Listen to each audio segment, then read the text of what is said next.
होनी चाहिए, राइट। और अर्थशास्त्र लिखने के पीछे एक मोटिव था, है ना। उस मोटिव को पहले मैं एक्सप्लेन कर देता हूं, देन यू विल अंडरस्टैंड कि चाणक्य के जो थॉट प्रोसेस था वो किस तरह से चल रहा था अर्थशास्त्र लिखते वक्त, और उसने फिर किस तरह से एक रूलर कैसा होना चाहिए, उसके क्या एथिक्स होने चाहिए, उस पॉइंट को उसने उसके अंदर एक्सप्लेन करा है। इकोनॉमिक डायमेंशन भी करा है। Economic dimension is not so important for us, पर पॉलिटिकल और एथिकल डायमेंशन हम इसके अंदर समझ रहे हैं, राइट। चलो, चंद्रगुप्त कह लो, विष्णुगुप्त कह लो, चाणक्य कह लो, एक ही नाम है, राइट। इनका एक बैकग्राउंड मैं आपको बताना चाह रहा हूं। बैकग्राउंड के अंदर क्या है कि जब चंद्रगुप्त का टाइम चल था, राइट, तो उस वक्त एक बहुत बड़ा किंगडम रूल कर रहा था, है ना। That is known as Nanda dynasty. जैसे मैंने आपको बताया, नंदा डायनेस्टी वाज रूलिंग। और नंदा डायनेस्टी का एक रूलर था धनानंद। और धनानंद क्या कर रहा था कि Dhanananda was very अय्याश ruler. अय्याश ruler था वो इतना अय्याश था कि वो हमेशा अपनी प्रजा के बारे में तो सोचता नहीं था, सिर्फ खुद के बारे में सोचता था। उसके महल वहल के अंदर आराम से डांस वांस चलते रहते थे, ये सब चलता रहता था। वो अपनी प्रजा के बारे में बिल्कुल भी चिंता नहीं करता था। और उस वक्त क्या था कि अलेक्जेंडर द ग्रेट, राइट, जिसको हम सिकंदर भी बोल सकते हैं, तो उन्होंने क्या करा था, उन्होंने कसम खाई थी कि मैं पूरे विश्व को जीत लूंगा। और उन्होंने पंजाब में पोरस को हराते हुए अब वो बढ़ रहे थे मगध की तरफ, है ना। और यहाँ पर जो भी ब्राह्मण क्लास थी, ब्राह्मण क्लास उस वक्त उनको बोला जाता था जो कि टीचर क्लास है। तो Chanakya was very good teacher, ठीक है, वो बहुत भयंकर वाले टीचर थे। उनको संस्कृत की सब चीजें आती थी, राइट। संस्कृत के अंदर पूरे के पूरे ग्रंथ पढ़ रखे थे उन्होंने। उनको ये पता था कि एथिक्स क्या होते हैं सोसाइटी के अंदर, सोसाइटी के अंदर राजा को कैसे बिहेव करना पड़ता है, करना चाहिए, ये सब चीजों को ज्ञाता थे वो, राइट। अब वो देखते हैं कि यार दुश्मन हमारी मेनलैंड के ऊपर आ गया है, और ये जो भाई साहब है धनानंद, इनको अपनी अय्याशी से फुर्सत नहीं मिल रही, राइट। तो वो सोचते हैं कि यार हमें क्या करना चाहिए। ये पूरा पूरा ग्रुप जो होता है इनका, जो भी टीचर्स का ग्रुप होता है, वो डिसाइड करता है कि हमें जाकर इनको क्या करना चाहिए, इनको एक बार वार्न करना चाहिए, इनको बताना चाहिए इनका धर्म क्या है, राज धर्म इनका क्या है, राइट। क्योंकि ये जो किंग है, अगर ऐसा करता रहा तो दुश्मन आकर हमारी पूरी प्रजा को कैप्चर कर ले, पूरी प्रजा को बंदी बना लेगा, राइट।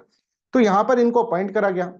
और अपॉइंट करा गया, उसके बाद ये क्या करते हैं, धनानंद के महल में जाते हैं। अब धनानंद वही अपना काम कर रहा है, ठीक है, आराम से बिल्कुल डांस वांस कर रहा, मदिरा पान चल रहा और ऐसा ऐसा चल रहा, ठीक है। तो वो जैसे एंटर करते हैं, ये सारा का सारा माहौल बना हुआ था।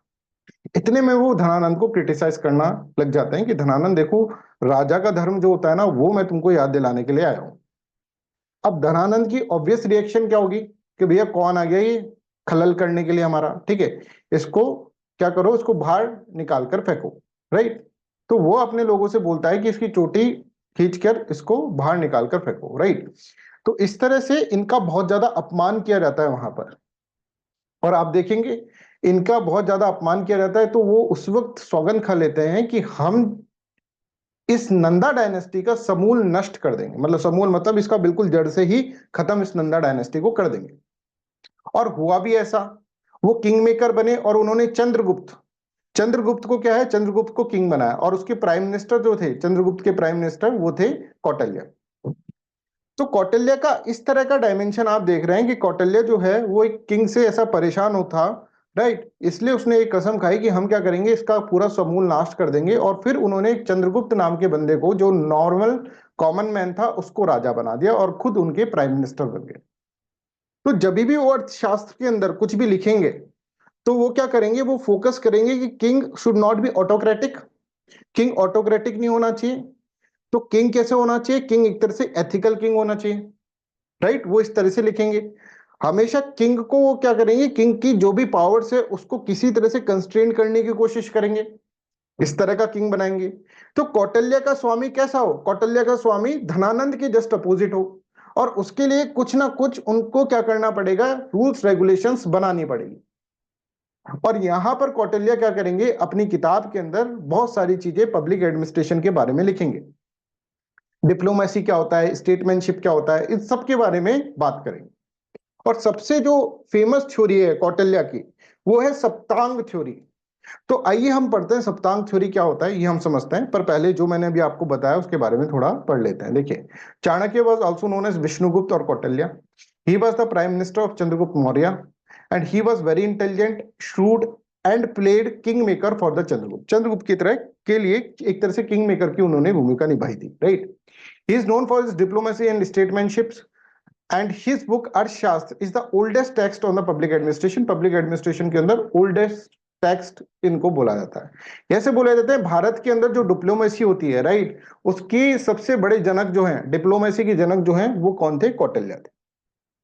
अब जैसे मैंने आपको बताया, कौटिल्य ने अपनी किताब के अंदर सबसे इंपॉर्टेंट चीज जो लिखी, जो हमारी काम की, वैसे तो उन्होंने बहुत सारे डायमेंशन में बात करी, इकोनॉमिक डायमेंशन बात करी, पॉलिटिकल डायमेंशन बात करी, एथिकल डायमेंशन में बात करी, ठीक है, बहुत सारी डायमेंशन के अंदर उन्होंने बात करी। पर जो हमारे काम की है ना, that is known as Saptanga theory. Saptanga theory. तो कौटिल्य के बारे में हम समझ गए। अब हम समझते हैं सप्तांग थ्योरी क्या है। सप्तांग थ्योरी का मतलब क्या है? सप्त का मतलब होता है 7, और अंग का मतलब क्या होता है? अंग का मतलब होता है ऑर्गन। कौटिल्य ऐसे बोलते हैं कि कोई भी स्टेट जो होता है ना, स्टेट, उसके 7 ऑर्गन्स होते हैं। 7 ऑर्गन, 7 इंडिपेंडेंट ऑर्गन होते हैं, और उन ऑर्गन का सबका अपना अपना रोल होता है। जैसे हम कहें कि आप स्टेट को एक तरह से बॉडी मानो, ठीक है, जैसे हमारी बॉडी है ना, वैसे एक स्टेट है अकॉर्डिंग टू कौटिल्य। और जैसे हाथ होते हैं तो हाथ की एक पर्टिकुलर फंक्शन है ना। पैर होते हैं तो पैर का चलना एक पर्टिकुलर फंक्शन है, राइट। हेड है तो हेड का पर्टिकुलर फंक्शन है। समझ में आ रहा है? स्टोमक है, स्टोमक का पूरा पर्टिकुलर फंक्शन है। थाइज है, थाइज का पर्टिकुलर फंक्शन है। इसी तरह से कौटिल्य कहते हैं कि एक स्टेट को भी एक तरह से आप ह्यूमन बॉडी की तरह मानो, बॉडी की तरह मानो। उस बॉडी के बहुत सारे ऑर्गन हैं, राइट। हैंड भी है, हेड भी है, अगर आप देखेंगे तो आईज भी हैं, ईयर्स भी हैं, और आप देखेंगे लेग्स भी हैं, थाइस भी हैं। ये सारे क्या हैं? They are the organs of the body. इसी तरह से स्टेट के भी बहुत सारे ऑर्गन्स होते हैं। कौन कौन से ऑर्गन होते हैं अभी मैं बताऊंगा। और उन्होंने उन ऑर्गन्स को बॉडी की तरह ही बताया, बॉडी पार्ट्स की तरह ही बताया, ठीक है। तो क्या ऑर्गन्स होते हैं ये अपन इसके अंदर समझेंगे। और फिर उन्होंने जो ये, एक तो डायमेंशन हमको ये पढ़ना है कौटिल्य के अंदर। दूसरा, उनको स्वामी, हमारा स्वामी कैसा हो, स्वामी मतलब किंग, वो किंग को स्वामी बोलते थे, कि स्वामी कैसा हो ये भी कौटिल्य ने अपनी सप्तांग थ्योरी के अंदर बताया। Because Swami was one of the organ of the state, 7 organ में से एक स्वामी भी था। और उसको कैसे एक्ट करना चाहिए, कैसे बिहेव करना चाहिए, ये हमको बताया। और this is very important for us, क्योंकि हमें भी एक तरह से, आप कोई डिस्ट्रिक्ट के अंदर होंगे तो डिस्ट्रिक्ट के आप भी स्वामी ही होंगे, तो आपको किस तरह से आपको करना चाहिए वो कौटिल्य ने यहां पर बताया, ठीक है। तो हमने अभी गांधी पढ़े हैं, मार्क्स पढ़ा है, राइट। तो गांधी का एक अलग थॉट है, उनका डियोंटोलॉजिकल एस्पेक्ट चलता है। इनका जो होगा वो पूरा अलग थॉट होगा, है ना। तो अब ये थॉट हम पढ़ रहे हैं कि भाई ये थॉट प्रोसेस इनका किस तरह से चल रहा है, इनका स्वामी कैसा हो, प्लस ये सप्तांग थ्योरी क्या है, वो अपन इसके अंदर अंडरस्टैंड करते हैं। तो first of all I will let you know what is Saptanga theory. Saptanga theory क्या है, पहले मैं आपको यही बता देता हूँ। एक बहुत ही ऊपर से डायमेंशन, सुपरफिशियल व्यूज का व्यू पॉइंट इसका देता हूं मैं आपको, फिर मैं आपको उसको डिटेल के अंदर बताऊंगा। देखो, सप्तांग थ्योरी ये है। सप्तांग थ्योरी के अंदर क्या माना जा रहा है कि स्टेट के 7 ऑर्गन्स हैं। तो ये देखो, this are the organs of state. State को एक बॉडी की तरह माना गया जिसके 7 ऑर्गन है, राइट। जैसे पहला ऑर्गन है स्वामी, जो उसका रूलर है। दूसरा ऑर्गन है अमात्यास।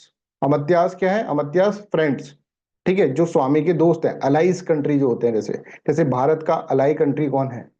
आप देखेंगे Japan is ally country of Bharat, USA भी है, यूनाइटेड स्टेट्स ऑफ अमेरिका, ठीक है। किसी जमाने में बांग्लादेश तो बहुत अच्छा अलाई था हमारा, राइट। तो आप यहाँ देखेंगे this are known as amatyas, are known as allies. इसके बाद क्या है? इसके बाद क्या है? Sorry, amatyas are not known as allies, amatyas are known as ministers. Sorry, ये जो मित्र है ना, मित्र इज द अलाइज। तो यहाँ पर आप देख लीजिए अमात्यास कौन है? अमात्यास एक तरह से मिनिस्टर्स हैं, दे आर द मिनिस्टर्स। जैसे मोदी जी हैं, तो मोदी जी को स्वामी मान लो आप, है ना। और उनके जो मिनिस्टर है, जैसे होम मिनिस्टर अमित शाह हो गए, राइट, है ना। डिफेंस मिनिस्टर राजनाथ सिंह हो गए। तो ये जो है, ये मिनिस्टर जो हैं, they are the what, they are the amatyas. I hope this is clear. तो वहां पर भी बहुत सारे मिनिस्टर्स होते थे। अगर आप देखेंगे चंद्रगुप्त मौर्य के बारे में आपने पढ़ा होगा, मौर्य डायनेस्टी के बारे में, तो बहुत सारे अमात्यास हुआ करते थे मौर्य डायनेस्टी के अंदर, ठीक है। नेक्स्ट इज जनपद। जनपद क्या है? जन मतलब क्या है? लोग। पद का मतलब क्या है? कि वहां का जो एरिया होता है। तो जनपद का मतलब आप देखेंगे टेरिटरी प्लस वहां की पॉपुलेशन। तो वहां की एक तरह से कॉन्स्टिट्यूएंसीज के अंदर कितने लोग रहते हैं और कितना एरिया है, पूरा का पूरा जो एरिया है, मगध का area, that is known as what, janapada. और उनके अंदर लोग जो रहते हैं, that combined thing is known as janapada, ठीक है। दंड, अब बहुत इंपॉर्टेंट ऑर्गन है दंड। इसका मतलब होता है पनिशमेंट, कि पनिशमेंट थ्योरी क्या होनी चाहिए इन ए स्टेट, स्टेट के अंदर पनिशमेंट थ्योरी क्या होनी चाहिए, ये भी कौटिल्य ने इसके अंदर बताया। इसके बाद हम देखेंगे दुर्ग। दुर्ग का मतलब होता है fort, not so important for us, है ना, फोर्ट होता है इसका मतलब। नेक्स्ट इज कोष। कोष is very important for us, कि कोष मतलब क्या है, फाइनेंशियल एस्पेक्ट आप इसके अंदर देख सकते हैं, खजाना जो ट्रेजरी होता है, राइट, गवर्नमेंट की जो ट्रेजरी होती है, दैट इज नोन एज कोष। और लास्ट जो है सेवेंथ ऑर्गन, दैट इज मित्र। मित्र मतलब अलाइज, जो मैंने आपको पहले बताया। अलाइज का मतलब क्या है, अलाइज का मतलब आपके जो भी दोस्त लोग हैं, ठीक है, आपके जो भी दोस्त हैं पूरे वर्ल्ड के अंदर, उनको अलाइज करें। जैसे हमारा दोस्त अभी देखिए यूनाइटेड स्टेट्स ऑफ अमेरिका है, रशिया हमारा बहुत अच्छा अलाई फ्रेंड है, राइट। और फिर हम देखेंगे अगर हम देखेंगे सारी कंट्रीज, जैसे नेपाल भूटान के साथ भी हमारे अच्छे रिलेशन है, तो वो भी अलाइज के अंदर काउंट कर सकते हैं अपन। जो हमारे मित्र देश हैं, जो हमारी तरह से सोचते हैं, जो हमारे लाइक माइंडेड नेशन है, जो हमारा क्या कहते हैं, हमारा भला चाहते हैं, उनको हम मित्र बोल रहे हैं, राइट। तो I hope this is clear to everyone. यहां पर इन सब नाम के बारे में पता चल गया। 7 ऑर्गन स्टेट के कौन से हैं। पहला है किंग, जिसको वो स्वामी बोल रहे हैं। जब भी आप एग्जाम में लिखेंगे कौटिल्य के बारे में, तो आपको स्वामी ही लिखना होगा, ठीक है। सेकंड जो है अमात्यास। अमात्यास मतलब स्वामी के कैबिनेट के अंदर जो मिनिस्टर्स हैं, जो इंपॉर्टेंट पोर्टफोलियोज डिस्ट्रीब्यूशन जिसको हो रखा है, वो अमात्यास है। थर्ड इज जनपद। जनपद का मतलब क्या है, कि वहां की टेरिटरी प्लस वहां का population, that is known as janapada. Fourth जो है दैट इज दंड। दंड मतलब पनिशमेंट थ्योरी, की पनिशमेंट थ्योरी स्टेट के अंदर कैसे होनी चाहिए। और punishment is also one of the most important organ of the what, organ of the state. इसके बारे में दुर्ग, दुर्ग का मतलब फोर्ट है, राइट। कोष का मतलब क्या है, फोर्ट का मतलब समझ रहे हैं, किस तरह से सिक्योरिटी होनी चाहिए, किलेबंदी कैसे होनी चाहिए, उसके बारे में ये सब चीजें बताई गई। कोष का मतलब ट्रेजरी है। ट्रेजरी का मतलब क्या है, कि स्टेट का पैसा जो है वो कैसे आना चाहिए, कहां से आना चाहिए, कैसे खर्च होना चाहिए, इन सब के बारे में फाइनेंशियल डायमेंशन के बारे में कोष के अंदर बता रखा है। मित्र का मतलब क्या है, अलाइज नेशंस है। अलाइज नेशन मतलब दोस्त लोग जो हैं, हमारे हमारे वर्ल्ड के अंदर जो भी दोस्त मित्र हैं, ठीक है, जो भी मित्र नेशंस हैं, ठीक है, उनको हम अलाइज बोल रहे हैं। I hope this is clear. तो first of all you have to मतलब इसको मेमोराइज करना पड़ेगा आपको, इन 7 ऑर्गन्स को मेमोराइज करना पड़ेगा, ठीक है। अब कौटिल्य ऐसे कहते हैं, देखो स्वामी जो होता है ना, उसको हेड मानो, that is the head of the body. उस पूरी बॉडी के मतलब पूरा स्टेट का जो हेड है, जो सबसे मेन इंपॉर्टेंट पार्ट अगर बॉडी का देखे तो वो हेड होता है। उसके अंदर ही ब्रेन होता है हमारा, राइट। ब्रेन के अंदर कुछ भी हो जाए, हेड के अंदर कुछ भी हो जाए, तो पूरा का पूरा बॉडी पैरालाइज हो जाएगा। तो हेड जो होता है ना, that is the main organ, और स्वामी को उन्होंने हेड से कनेक्ट करा, हेड से लिंक करा। दूसरा होता है अमात्यास। अमात्यास मतलब मिनिस्टर। अब देखो कोई एक जो राजा होगा, वो है ना दूर दूर तक नहीं जा पाएगा ना, हर जगह जाकर थोड़ा ना राजा ही घूम रहा है भाई, सब जगह जाकर देख रहा है। तो amatyas is just like the eyes of the swami. स्वामी की एक तरह से आंखें हैं, जिससे कि वो क्या करता है, वो सब कुछ देखता है, और सब कुछ देखकर वो समझ जाता है कि भाई उसकी जो एरिया है उसके अंदर क्या चल रहा है, क्या लोगों की समस्या है, लोगों के एम्स एंड एस्पिरेशन क्या है, वो सब कुछ उसके अंदर समझ जाता है। तीसरा है जनपद। जनपद का मतलब क्या है, थाइस से उन्होंने कनेक्ट करा है उसको, ठीक है, जो ह्यूमन बॉडीज के अंदर थाई होती है उसको वो जनपद बोल रहे हैं, राइट। दंड मतलब दंड किससे देते हैं, हाथों से देते हैं, तो हैंड से दंड, दंड को उन्होंने लिंक करा है, कि पनिशमेंट थ्योरी जो होगा that is just like a hand. Hand से उन्होंने बॉडी पार्ट के हैंड से उन्होंने करा है। दुर्ग का मतलब क्या है, फीट। कोश का मतलब स्टोमक।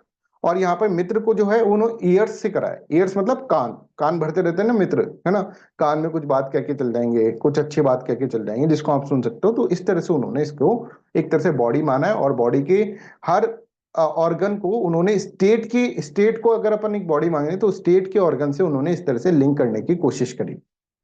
मैंने आपको यहां पर बता दिया, यहां पर इसका मतलब स्वामी का मतलब होता है किंग, अमात्यास का मतलब होता है मिनिस्टर, जनपद का मतलब होता है पॉपुलेशन प्लस टेरिटरी, दंड का मतलब पनिशमेंट, फोर्ट का दुर्ग का मतलब फोर्ट है, कोष का मतलब ट्रेजरी है, और यहाँ पे फ्रेंड्स और अलाइज नेशन है मित्र का, ठीक है। I hope this is clear to everyone. अब सबसे पहले वो बात करते हैं कि स्वामी, हमारा स्वामी कैसा हो, हमारा किंग कैसा हो, इसके बारे में बात करते हैं, ठीक है। तो देखो उन्होंने क्या करा था, धनानंद को देखा था, और धनानंद कितना खराब आदमी था उनको पता था। तो वो ऐसा चाहेंगे, ऐसा लिखेंगे कुछ कि किंग जो होता है वो ऐसा होना चाहिए जो कम से कम धनानंद तो ना हो। तो उसके लिए वो अपनी डायमेंशन बनाएंगे। सबसे पहले तो एक किंग जो होता है उसके अंदर एक तरह से शार्प इंटेलेक्ट होनी चाहिए, शार्प इंटेलेक्ट। ऐसे कोई बुद्धू सा किंग नहीं होना चाहिए, शार्प इंटेलेक्ट होनी चाहिए, राइट। और उसके अंदर जैसे ब्रेवरी होना चाहिए, करेज होना चाहिए, ये जो मेन जो फोकस है उनका उसके ऊपर है, क्योंकि उस जमाने में bravery, courage, strength of mind play very very important role. King के अंदर पोटेंशियलिटी होनी चाहिए, राइट। किंग जो है सप्तांग थ्योरी के अंदर सबसे इंपॉर्टेंट ऑर्गन है, और ऑर्गन जो कि हेड है उससे हमने रिलेट करा है, और किंग को इस तरह से होना चाहिए, राइट। अब जो और ऑर्गन्स अपन पढ़ेंगे धीरे धीरे तो हमें पता चल जाएगा कि किंग का किस तरह से होना चाहिए। सारे ऑर्गन्स जो है वो that is linked to the king, है ना। जब हम दंड पढ़ेंगे तो दंड कैसे देना चाहिए किंग को फाइनेंशियल ट्रेजरी को कैसे संभालना चाहिए, वो अपन को इस तरह से बताएंगे। अब किंग है ना, वो क्या करेगा, वो बहुत सारे पोर्टफोलियोज डिस्ट्रीब्यूशन करेगा। पोर्टफोलियो डिस्ट्रीब्यूशन के अंदर किसका रोल होगा, किंग का होगा। Swami is the one who distribute portfolio among the different different minister, कि भाई किसको होम मिनिस्टर बनाना है। जैसे हमारे यहाँ पे प्राइम मिनिस्टर जो होता है वो डिसाइड करता है होम मिनिस्ट्री किसको देनी है, फाइनेंस मिनिस्ट्री किसको देनी है। ये सारी की सारी चीजें कौन डिसाइड करता है, स्वामी डिसाइड करता है। तो स्वामी और अमात्यास के अंदर ये लिंक है कि अमात्यास कौन कौन बनेंगे, कौन कौन सी पोर्टफोलियो उनको दी जाएगी, that will be decided by the Swami.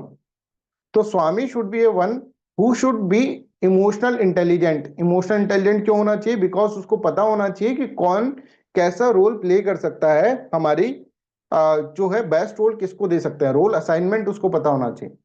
Emotional intelligent का मतलब हमने क्या समझा था, हमने देखा था हमारे इमोशन को समझे, खुद के इमोशन को समझे और दूसरे के इमोशंस को भी समझे। और इसके अंदर हमने ये कहा था कि लीडर के अंदर इमोशनल इंटेलिजेंस होना इसलिए भी जरूरी है बिकॉज वो सामने अपनी टीम मेंबर्स के बारे में जानता है अच्छी तरह, उनके इमोशंस को अच्छी तरह से रीड कर सकता है। और once he know about the emotions of his team, तो वो समझ पाएगा कि इन लोगों के अंदर क्या पोटेंशियल है, वो ये भी समझ पाएगा और उनको वैसा ही असाइन करेगा जॉब। ठीक है, कि भाई किसको होम मिनिस्टर बनाना है, किसको फाइनेंस मिनिस्टर बनाना है, ये किंग को अच्छे से डिसाइड करना आना चाहिए। इसका मतलब क्या है, king should be emotional intelligent. उसको अपने इमोशंस के बारे में तो पता ही होना चाहिए, दूसरों के इमोशंस के बारे में भी पता होना चाहिए, जिससे कि वो डिसाइड करे कि किसको क्या पोर्टफोलियो देगा और कौन किस पोर्टफोलियो के लायक है। तो एक तो स्वामी का ये फंक्शन होना चाहिए कि ही should B sharp intellect, bravery उसके अंदर होना चाहिए। ही should be emotional intelligent being, उसके अंदर शार्प इंटेलेक्ट होना चाहिए। इंटेलेक्ट का मतलब इमोशनल इंटेलिजेंस से ही है, राइट। किंग को सुप्रीम होना चाहिए। दूसरी बात यह है कि king should be supreme. King जो होता है वो सुप्रीम हो, मतलब ऐसा नहीं होना चाहिए कि सोवरेंटी बहुत लोगों के हाथ में है, कि भाई ये भी रूल चल रहा है, ये भी चल रहा है, ये भी चल रहा है। जो किंग होगा, जो स्वामी होगा, that should be what, that should be supreme. उसके पास सुप्रीम पावर आएगी। अब आप कहोगे सर सुप्रीम पावर आ जाएगी तो धनानंद नहीं बन जाएगा, पर उसके आगे बहुत सारे रेगुलेशंस भी वो लगाएंगे। सुप्रीम पावर देंगे तो उसके साथ साथ रेगुलेशंस भी लगाएंगे। तो स्वामी कैसा होना चाहिए, सुप्रीम होना चाहिए। स्वामी के पास ये पावर होनी चाहिए कि वो अपने पोर्टफोलियोज को डिवाइड कर सके, जो है किसके बीच में, बहुत सारे मिनिस्टर्स के बीच में। अगर मान लो कोई मिनिस्टर सही काम नहीं कर रहा है तो स्वामी के पास पावर होनी चाहिए कि वो उस मिनिस्टर को हटाए। कोई ऑफिशियल सही से काम नहीं कर रहा है तो स्वामी के पास पावर होनी चाहिए, कंप्लीट पावर, अथॉरिटी जो होती है that should be in the hand of the king. ठीक है। तो तभी तो वो क्या कर पाएगा, कोऑर्डिनेट कर पाएगा और मेंबर्स को और ऑर्गन्स को, सारे ऑर्गन्स को। हेड कैसे, क्योंकि हेड बड़ा पावरफुल होता है हमारा। अगर ब्रेन के बिना ये चल सकता है कि हाथ उठ सकता है ऐसा, पर हाथ के बिना ब्रेन तो चल सकता है। जैसे ब्रेन मान लो पैरालाइज हो गया, ठीक है, ब्रेन में कुछ हो गया है ना, वो नस ब्रेन ने काम करना वो वाला बंद कर दिया, तो आप देखेंगे आपका हाथ नहीं हिल पाएगा। समझ में आ रहा है। तो brain should be the controller of all the, is the controller of all the organs. Similarly swami should be the controller of all the organs. स्वामी को सारे ऑर्गन्स के कंट्रोलर होना चाहिए। I hope you are getting my point. तो देखो बहुत सारे इश्यूज हैं, जैसे हम आगे चलकर फिलोसफर्स पढ़ेंगे, जस्टिन ऑस्टिन फिलोसफर पढ़ेंगे, ठीक है, ऑस्टिन फिलोसफर पढ़ेंगे तो वो क्या बोल रहे हैं वो, है ना। लॉक फिलोसफर पढ़ेंगे, जॉन लॉक, वो सोवरेंटी के बारे में क्या बोल रहे हैं, उनके बारे में बहुत सारी चीजें बोल रहे हैं, राइट। कोई बोलता है सोवरेन होना चाहिए, कोई बोलता है लास्ट की जैसा कॉन्सेप्ट पढ़ेंगे जिसके अंदर बोलते हैं कि sovereignty should B divided among the all, सबके अंदर सोवरेंटी डिवाइड हो जानी चाहिए। वो सारे कॉन्सेप्ट हम आगे चलकर पढ़ेंगे। पर यहां पर ही सोचो कौटिल्य क्या बोल रहा है, दैट इज इंपॉर्टेंट। कौटिल्य बोल रहा है कि सोवरेंटी तो कंप्लीट कंप्लीट जो होता है ना, that should be monistic sovereignty. Monistic sovereignty का मतलब क्या है, that should be in the hand of single person. I hope you are getting me. That should be in the hand of the what, the single person. और उससे ही स्वामी जो होगा supreme होगा, और उससे ही स्वामी जो होगा ना, वो सारे और ऑर्गन्स को, जो मैंने आपको बताया, उन सब ऑर्गन्स को रेगुलेट कर पाएगा और कोऑर्डिनेट कर पाएगा। अब जैसे अरविंद केजरीवाल है ना। अरविंद केजरीवाल की सबसे बड़ी समस्या ये है कि एक तो वो तो चलो अभी जेल में है, जेल में नहीं थे तभी भी इनकी समस्या थी कि साहब मेरे को पावर ही नहीं दी जा रही है, सब काम जो है कंट्रोल कर रहा है एलजी। तो एलजी पावरफुल है, एलजी है कि भाई अरविंद केजरीवाल है, ऑफिसर्स किसकी बात सुने, ऑफिसर्स पूरे परेशान है कि भाई एलजी कुछ और बोलता है, अरविंद केजरीवाल कुछ और बोलता है, दोनों बराबर की धमकियां देते हैं हमको। तो इससे क्या है, गवर्नेंस बिगड़ेगी। एक ही बंदे के पास पावर होनी चाहिए, नहीं तो क्या होगा, नहीं तो क्या होगा, सिस्टम के अंदर डिसीजन मेकिंग नहीं हो पाएगी। तो कौटिल्य वाज इन फेवर कि भाई एक बंदा हो, वो सुप्रीम हो, वही पोर्टफोलियो डिसाइड करेगा सबका, वही सबको कंट्रोल करेगा, सारे ऑर्गन्स को वही कंट्रोल करेगा। इसलिए उसके अंदर शार्प इंटेलेक्ट होना चाहिए, उसके अंदर इमोशनल इंटेलिजेंस होना चाहिए, उसके अंदर ब्रेवरी होना चाहिए, उसके अंदर करेज होना चाहिए, उसके अंदर पोटेंशियलिटी होनी चाहिए इन सब चीजों को कंट्रोल करने की। वो एक तरह से एक सबसे इंपॉर्टेंट ऑर्गन है। I hope this is clear to everyone. तो स्वामी के बारे में अभी कुछ बातें मैंने आपको यहां पर बताई कि कैसा होना चाहिए स्वामी। ठीक है, तो यहां पर अपन थोड़ा पढ़ लेते हैं। अब धीरे धीरे धीरे धीरे और भी बातें मैं आपको बताऊंगा, अभी स्वामी वाला टॉपिक कंप्लीट नहीं हुआ है। In fact Swami is linked with other topic also. जैसे हम दंड पढ़ेंगे तो आपको ये समझ में आएगा स्वामी को दंड कैसे देना चाहिए, है ना। स्वामी के ऊपर भी कुछ रूल्स रेगुलेशंस है कि ये अपन समझेंगे दंड वाले कॉन्सेप्ट है। फाइनेंशियल डायमेंशन समझेंगे जब हम समझेंगे कोष, तो कोष के बारे में हम समझेंगे कोष कैसे होना चाहिए, राइट। तो वो सब चीजें हम कहेंगे। फिर स्वामी के एथिक्स कैसे होने चाहिए, स्वामी का क्या एथिक होना चाहिए, ठीक है, क्या प्रेगमेटिज्म की तरफ जाते हैं, आइडियलिज्म की तरफ जा रहे हैं कि रियलिज्म की तरफ जा रहे हैं कौटिल्य, वो हम समझेंगे। गांधी से कैसे अलग है वो हम समझेंगे, राइट, है ना। तो यहाँ पर देखो स्वामी के बारे में अगर हम देखें तो इन सप्तांग थ्योरी किंग और swami is one of the organs of the state that is head. Head जो होता है वैसा ऑर्गन है। दिस पार्ट रिप्रेजेंट पोटेंशियलिटी, इसका पार्ट ये जो हेड होता है वो पोटेंशियलिटी रिप्रेजेंट करता है। And from this Kautilya wanted to say that king और स्वामी सुप्रीम, किंग और स्वामी सुप्रीम है। And he should be capable of coordinating and regulating others, दूसरों को कोऑर्डिनेट और रेगुलेट करने के लिए स्वामी जो होता है दैट शुड बी इम्पोर्टेंट। तो उसको क्या करना होता है, उसको इस तरह से रेगुलेट करना होता है और कोऑर्डिनेट करना होता है, राइट। उसका क्या है, उसका शार्प इंटेलेक्ट है, bravery, courage, strength of mind, ये सब चीजें उसके अंदर है। इसके अलावा अगर हम देखें अमत्यास से रिलेटेड, अगर हम देखें swami is the one who is responsible to distribute the portfolio among the amatyas. In this way swami will control his ministries, अपनी मिनिस्ट्रीज को कंट्रोल करने का उसको यही तरीका है। भाई अगर होम मिनिस्टर सही से काम नहीं कर रहा है तो उसको बोल सकते हैं भाई तुमको हटा के किसी और को लगा देंगे। ये पावर होनी चाहिए ना उसके पास, है ना। जैसे अरविंद केजरीवाल कहते हैं मेरे को ऑफिसर्स के ऊपर कुछ मेरे पावर ही नहीं है, किसी को मैं हटा नहीं सकता, किसी को लगा नहीं सकता, तो फिर मैं कैसे कराऊं उनसे काम, है ना। ये रोना रोते रहते हैं क्योंकि वहां पे सोवरेंटी डिवॉल्व है। वो एक तरह से स्टेट तो है पर आधी अधूरी सी स्टेट है, स्टेट के साथ कैपिटल सिटी भी है। समझ में आ रहा है। तो यहां पर देखो all the important decision should be taken after consultation with the rest of the ministries. ठीक है, दो बाकी की मिनिस्ट्रीज हैं उनसे क्या होता है, सारे इंपॉर्टेंट डिसीजंस वहां पे लेने होंगे, है ना, कि सबसे कंसल्ट करके लेना चाहिए डिसीजन, इस तरह से कौटिल्य इसके अंदर बोलते हैं। ठीक है, तो I hope this is clear to everyone. यहां तक वो सब स्वामी के बारे में बोल रहे हैं। अब स्वामी के एक पॉलिटिकल आइडिया उन्होंने वो ऐसे बोलते हैं, देखो स्वामी जो होता है ना दैट शुड बी एथिकल, वो एथिकल होना चाहिए, इसके अंदर एथिक्स होने चाहिए। एथिक्स का मतलब समझ रहे हैं आप कि अच्छी चीजें इसके अंदर होनी चाहिए, मोरल वैल्यूज इसके अंदर होनी चाहिए। पर आगे चलकर अभी नहीं बताऊंगा मैं, आगे चल के मैं बताऊंगा एक कॉन्सेप्ट एथिकल प्रैग्मेटिज्म, है ना, कौटिल्य के अंदर। आज ही क्लास में बताएंगे पर थोड़ी देर बाद बताएंगे। पर इथिक्स जो होते हैं ना वो प्रैग्मेटिक इथिक्स होने चाहिए। वो क्या होता है ये मैं बाद में बताऊंगा। अभी आप ये समझो स्वामी जो होता है वो एथिकल होना चाहिए, उसके अंदर मोरल वैल्यू सिस्टम होनी चाहिए। स्वामी इज द वन जो कि क्या करे, अपनी प्रजा का ध्यान रखे, है ना।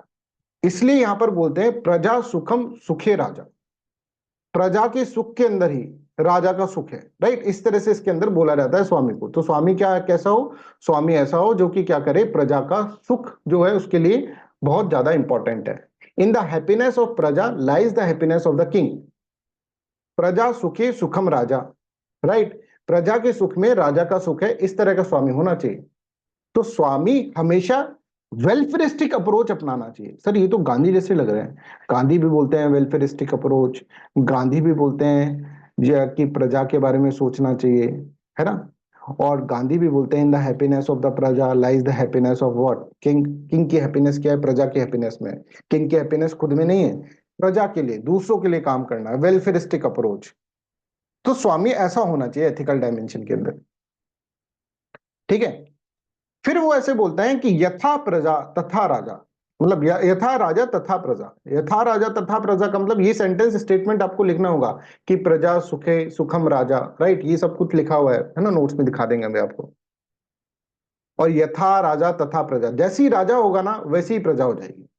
अगर राजा के अंदर इथिक्स नहीं है तो प्रजा के अंदर भी इथिक्स सोचना आप बंद कर दो। अगर राजा आपका करप्ट है तो पूरी प्रजा भी आपकी करप्ट हो जाएगी, है ना, ये बोलते हैं कौटिल्य। अगर राजा हिंसक है तो प्रजा भी हिंसक हो जाएगी। आप देखेंगे कि हिटलर के टाइम पर जो जर्मनी के लोग थे वो बहुत ही ज्यादा क्या थे, बहुत ही ज्यादा वायलेंट हो गए थे। जो उस कहीं दिखे नहीं उनको मारना है उनको, क्योंकि जो लीडर होता है उसका बहुत ज्यादा इंपैक्ट पड़ता है प्रजा के ऊपर। हमारे प्राइम मिनिस्टर जो होते हैं उनका बहुत ज्यादा इफेक्ट पड़ता है। एक तरह से क्या होता है, एक तरह से सैंक्शनड बाय प्राइम मिनिस्टर हो जाता है ना, सैंक्शनड बाय द लीडर, सबसे बड़ा लीडर ने सैंक्शन कर दिया इसको, तो प्रजा उसी डायमेंशन में सोचने लग जाती है। पहले क्या, मान लो प्रजा ने कुछ दबा के रखा हुआ है अपने थॉट प्रोसेस, है ना, हिंसक प्रवृत्ति को प्रजा ने दबा के रखा हुआ है। जैसे ही राजा थोड़ा सा भी वैसा डायमेंशन खोलेगा अपना, तो प्रजा भी सोचती है दैट इज वेरी ओके, ठीक है, प्रजा भी उस चीज को यहाँ पर आपको दिखाने लग जाएगी। मान लो राजा थोड़ा भी करप्ट हो, तो हमारा राजा ही करप्ट है तो हम भी करप्ट हो जाते हैं। तो उसका क्या है, उसका बहुत ज्यादा इंपैक्ट पड़ता है किसके ऊपर, प्रजा के ऊपर। इसीलिए उन्होंने बोला है कि यथा राजा तथा प्रजा, जैसा राजा वैसी ही प्रजा होती है, ठीक है। तो यहां पर देखो इसके अंदर कि strict code of conduct for all the government functionaries, और इसके साथ साथ उन्होंने एक कॉन्सेप्ट दिया यथा राजा तथा प्रजा। King must be intelligent and possess highest quality of leadership, सारी क्वालिटीज होनी चाहिए उनके अंदर लीडरशिप के अंदर, जो हमने पढ़ी है लीडरशिप की अभी तक बहुत सारी क्वालिटीज हमने पढ़ रही है। इमोशनल इंटेलिजेंस के अंदर, परसुएंस के अंदर, राइट, परसुएशन के अंदर, है ना, ये बहुत सारी चीजें हमने पढ़ रही है। एटीट्यूड में भी हमने कुछ क्वालिटीज पढ़ी। तो आपसे अभी मैं पूछूं कि लीडर की क्वालिटी क्या होती है, वो आपको पता है, बट ये लीडर की क्वालिटी होती क्या है, ये अलग से टॉपिक में आपको पढ़ाऊंगा, उसके अंदर वो सब चीजें रिवाइज होंगी, राइट। लीडरशिप स्किल्स कैसे होती हैं वो सब चीजें मैं आपको बताऊंगा अलग से, राइट। तो एक लीडरशिप की सारी सारी क्वालिटीज किसके अंदर होनी चाहिए, किंग के अंदर होनी चाहिए। ठीक है भाई, यहां तक समझ में आ गया। एक तो हमको ये समझ में आया, king should be brave, courageous, intellect sharp होनी चाहिए, इमोशनल इंटेलिजेंट होना चाहिए, ही शुड नो कि किसको क्या पोर्टफोलियो दे। King should be supreme, that is very important, कि sovereignty should be lies in the hand of the king, king के अंदर ही सोवरेंटी लाई होनी चाहिए, राइट। इसके अलावा कि किंग को वेलफेरिस्टिक होना चाहिए, सोवरेन के साथ साथ किंग को वेलफेरिस्टिक होना चाहिए, वेलफेरिस्टिक अप्रोच अपनाना चाहिए। किंग के लिए उन्होंने बोला कि यथा राजा तथा प्रजा, ठीक है, जैसा राजा होगा वैसी ही प्रजा हो जाएगी, इसलिए किंग को एथिकल होना बहुत जरूरी है। नहीं तो आप देखेंगे धीरे धीरे धीरे धीरे आपकी प्रजा के लोग भी वैसे होते रहेंगे, राइट। इसके अलावा उन्होंने बोला in the happiness of the king, in the happiness of the praja lies the happiness of the king, है ना, प्रजा सुखी सुखम राजा, प्रजा के सुख में ही राजा का सुख है, ये उन्होंने इस तरह से बोला। I hope this is clear to everyone, यहां तक सबको क्लियर है। चलो अब हम आगे बढ़ते हैं। स्वामी के बारे में हमने काफी चीज पढ़ ली, अब दंड के थ्रू स्वामी को समझते हैं, व्हाट इज दंड ये समझते हैं, और स्वामी को दंड कैसे देना चाहिए ये अपन इसके अंदर समझते हैं, राइट। स्वामी को मतलब स्वामी के द्वारा दंड कैसे देना चाहिए, ठीक है, स्वामी को भी दंड दिया जाता है वो भी हम समझेंगे, राइट। तो देखो दंड, दंड का मतलब क्या होता है, अगर आप देखेंगे दंड का मतलब पनिशमेंट, पनिशमेंट आप देखो ये एक नेगेटिव टर्म है, पनिशमेंट। तो दंड को के अंदर वॉयलेंस होगा। अब आप देखो ही इज सेइंग दैट जो स्वामी होना चाहिए वो वेलफेयरिस्टिक होना चाहिए, जस्ट होना चाहिए, एथिकल होना चाहिए, ये सब चीजें महात्मा गांधी से ठीक ठाक मैच कर रही है। पर जब दंड का कॉन्सेप्ट आ जाएगा तो महात्मा गांधी कभी भी दंड थ्योरी को, पनिशमेंट थ्योरी को सपोर्ट नहीं करेंगे, क्योंकि यहाँ पे वायलेंस आ जाएगा। बट यहाँ पर ये बोलते हैं कौटिल्य, जो कि बहुत ही प्रैग्मेटिक आदमी है, वो ऐसे बोल रहे हैं कि देखो जस्टिस के लिए अगर किसी को दंड देना है तो दंड देना चाहिए। दंड इथिक्स की रक्षा के लिए, धर्म की रक्षा के लिए जब दंड का प्रोविजन होना चाहिए सिस्टम के अंदर। अगर कोई भी प्रजा के अंदर एथिकल डायमेंशन को, जो रूल्स होंगे, लॉज होंगे, उनको जो वायलेट करेगा तो उसको क्या मिलेगा, उसको दंड मिलेगा, उसको पनिशमेंट मिलेगा। अब देखो कोई भी बंदा है ना, उसको अगर तुम पनिशमेंट की पावर दे दो कि भाई तू जैसा चाहे ना वैसा तो पनिश कर सकता है सामने वाले को, तो एक बहुत बड़ी पावर है उसके लिए, अ बिग पावर। फिर वो क्या करेगा, फिर वो तो धनानंदी बनेगा, फिर डिक्टेटर ही बन जाएगा। समझ में आ रहा है। बट यहां पर कौटिल्य ऐसे बोलते हैं कि देखिए दंड का हमको तभी यूज करना चाहिए जब क्या हो रहा है, जब एथिक्स सोसाइटी के अंदर मेंटेन नहीं हो पा रहा, moral code of conduct maintain नहीं हो पा रहा, तो उसको एथिकल डायमेंशन को फुलफिल करने के लिए हमें दंड का प्रयोग करना चाहिए। ठीक है, अब कैसे, ये कैसे अपन इसके अंदर समझते हैं, तो यहां पर उन्होंने कॉन्सेप्ट दिया, दैट इज नोन एज मत्स्य न्याय का कॉन्सेप्ट। मत्स्य न्याय, मत्स्य न्याय, मत्स्य न्याय क्या कहता है ये अपन इसके अंदर समझते हैं। मत्स्य मतलब मछली, न्याय का मतलब जस्टिस। तो यहां पर एक तरह से इसको बोला जाता है जस्टिस ऑफ ओशन, है ना, जहां पे मछलियां रहती हैं, है ना, या फिर लॉ ऑफ फिश भी इसको बोला जाता है। ठीक है, लॉ ऑफ ओशन भी बोला जाता है, सॉरी। तो ये क्या है मत्स्य न्याय, ये अपन इसके अंदर समझते हैं। मत्स्य न्याय के अंदर क्या होता है ये समझो, कि आपने देखा होगा, अगर आपको नहीं पता तो मैं बताता हूं, जैसे एक बहुत बड़ी मछली है ना, ये क्या करती है, छोटी मछलियों को खा जाती है, छोटी मछलियों को खा रही है, राइट। इसी तरह से ये जो छोटी मछली है ना, ये भी क्या कर रही है, इनसे छोटी मछली को खा रही है। इसी तरह से ये जो है ना, ये छोटी मछली है, ये भी कोई इनोसेंट नहीं है, ये इनसे छोटी मछलियों को खा रही है, and so on. This is known as law of ocean. ठीक है, इसको क्या बोला जाता है, that is known as law of ocean. According to law of ocean, बड़ी मछली जो होगी, देखो इस तरह से कुछ, बड़ी मछली जो है वो छोटी मछली को खा रही है, छोटी मछली जो है और भी छोटी मछली को खा रही है, और ये भी इतनी सीधी नहीं है, ये आपको शक्ल से सीधी दिख रही है, बट ये भी इससे छोटी मछली मिल जाएगी तो उनको खा जाएगी। तो यहां पर क्या है, यहां पर अगर हम देखेंगे, माइट इज राइट वाली फिलॉसफी चल रही है, माइट इज राइट, जो जितना ताकतवर उतना सही। समझ में आ रहा है? तो यहां पर अगर हम देखेंगे, तो यहां पर आप कहेंगे कि बड़ी मछली छोटी को खा रही है, छोटी और छोटी को खा रही है, इसका मतलब क्या है, जिसकी लाठी उसकी भैंस, है ना। ऐसा सिस्टम जहां पर आ जाएगा, जिस स्टेट में आ जाएगा, तो उस स्टेट के अंदर सिर्फ क्या होगा, कि जो अमीर लोग हैं उनका ही राज चलेगा। तो इसलिए इन इस सिस्टम को कंट्रोल करने के लिए, मत्स्य न्याय वाली सिचुएशन को कंट्रोल करने के लिए, there should be a theory of punishment. कि जब भी स्टेट के अंदर मत्स्य न्याय वाली सिचुएशन आ जाएगी, तो concept of punishment should be there, theory of punishment should be there. मतलब अगर मान लीजिए सोसाइटी के अंदर जो स्ट्रॉन्ग सेक्शन ऑफ सोसाइटी, जो सोसाइटी के अंदर बहुत सारे जिनके पास दल बल है, राइट, इनके पास बहुत बल है, राइट, इकोनॉमिक डायमेंशन में, पॉलिटिकल डायमेंशन में, वो क्या करेंगे, छोटे लोगों को ऑपरेस करेंगे। जैसे ये मछली बड़ी है, ये क्या कर रही है, छोटी को खा रही है। तो जब भी वीकर सेक्शन ऑफ सोसाइटी को प्रोटेक्ट करने की बात होगी, तब हमको क्या लेके आना चाहिए, तब हमें दंड वाला कॉन्सेप्ट लेके आना चाहिए। ऐसे दंड वाला कॉन्सेप्ट आने के मतलब ये नहीं है कि आप वीकर सेक्शन ऑफ सोसाइटी को ही क्या करें, उनको ही तंग करने लग जाए, नहीं। आपको वीकर सेक्शन ऑफ सोसाइटी के राइट्स प्रोटेक्ट करने के लिए, ठीक है, दंड का कॉन्सेप्ट लेकर आना है, थ्योरी ऑफ पनिशमेंट लेकर आनी है, अकॉर्डिंग टू कौटिल्य। तो कौटिल्य कहते हैं, whenever there is a situation of matsya nyaya, then it will leads towards the theory of punishment. मत्स्य न्याय की सिचुएशन जब भी हो जाएगी स्टेट के अंदर, तो पनिशमेंट देकर फिर हमको क्या करना पड़ेगा, सिचुएशन को कंट्रोल करनी पड़ेगी। तो दंड का कॉन्सेप्ट ऐसे नहीं है कि भाई दंड का कॉन्सेप्ट आ गया तो आप ऑटोक्रेटिक हो गए, आप बेचारे जो गरीब आदमी है उसको आप ही मारने लग गए, आप ही बड़ी फिश बन गए, नहीं। वो ऐसे बोलते हैं दंड का कॉन्सेप्ट जब आएगा, जब क्या होगा, जब एक तरह से कि वीकर सेक्शन ऑफ सोसाइटी जो है, वो उसको प्रोटेक्ट करने के लिए आप दंड का कॉन्सेप्ट लेकर आएंगे सिस्टम के अंदर।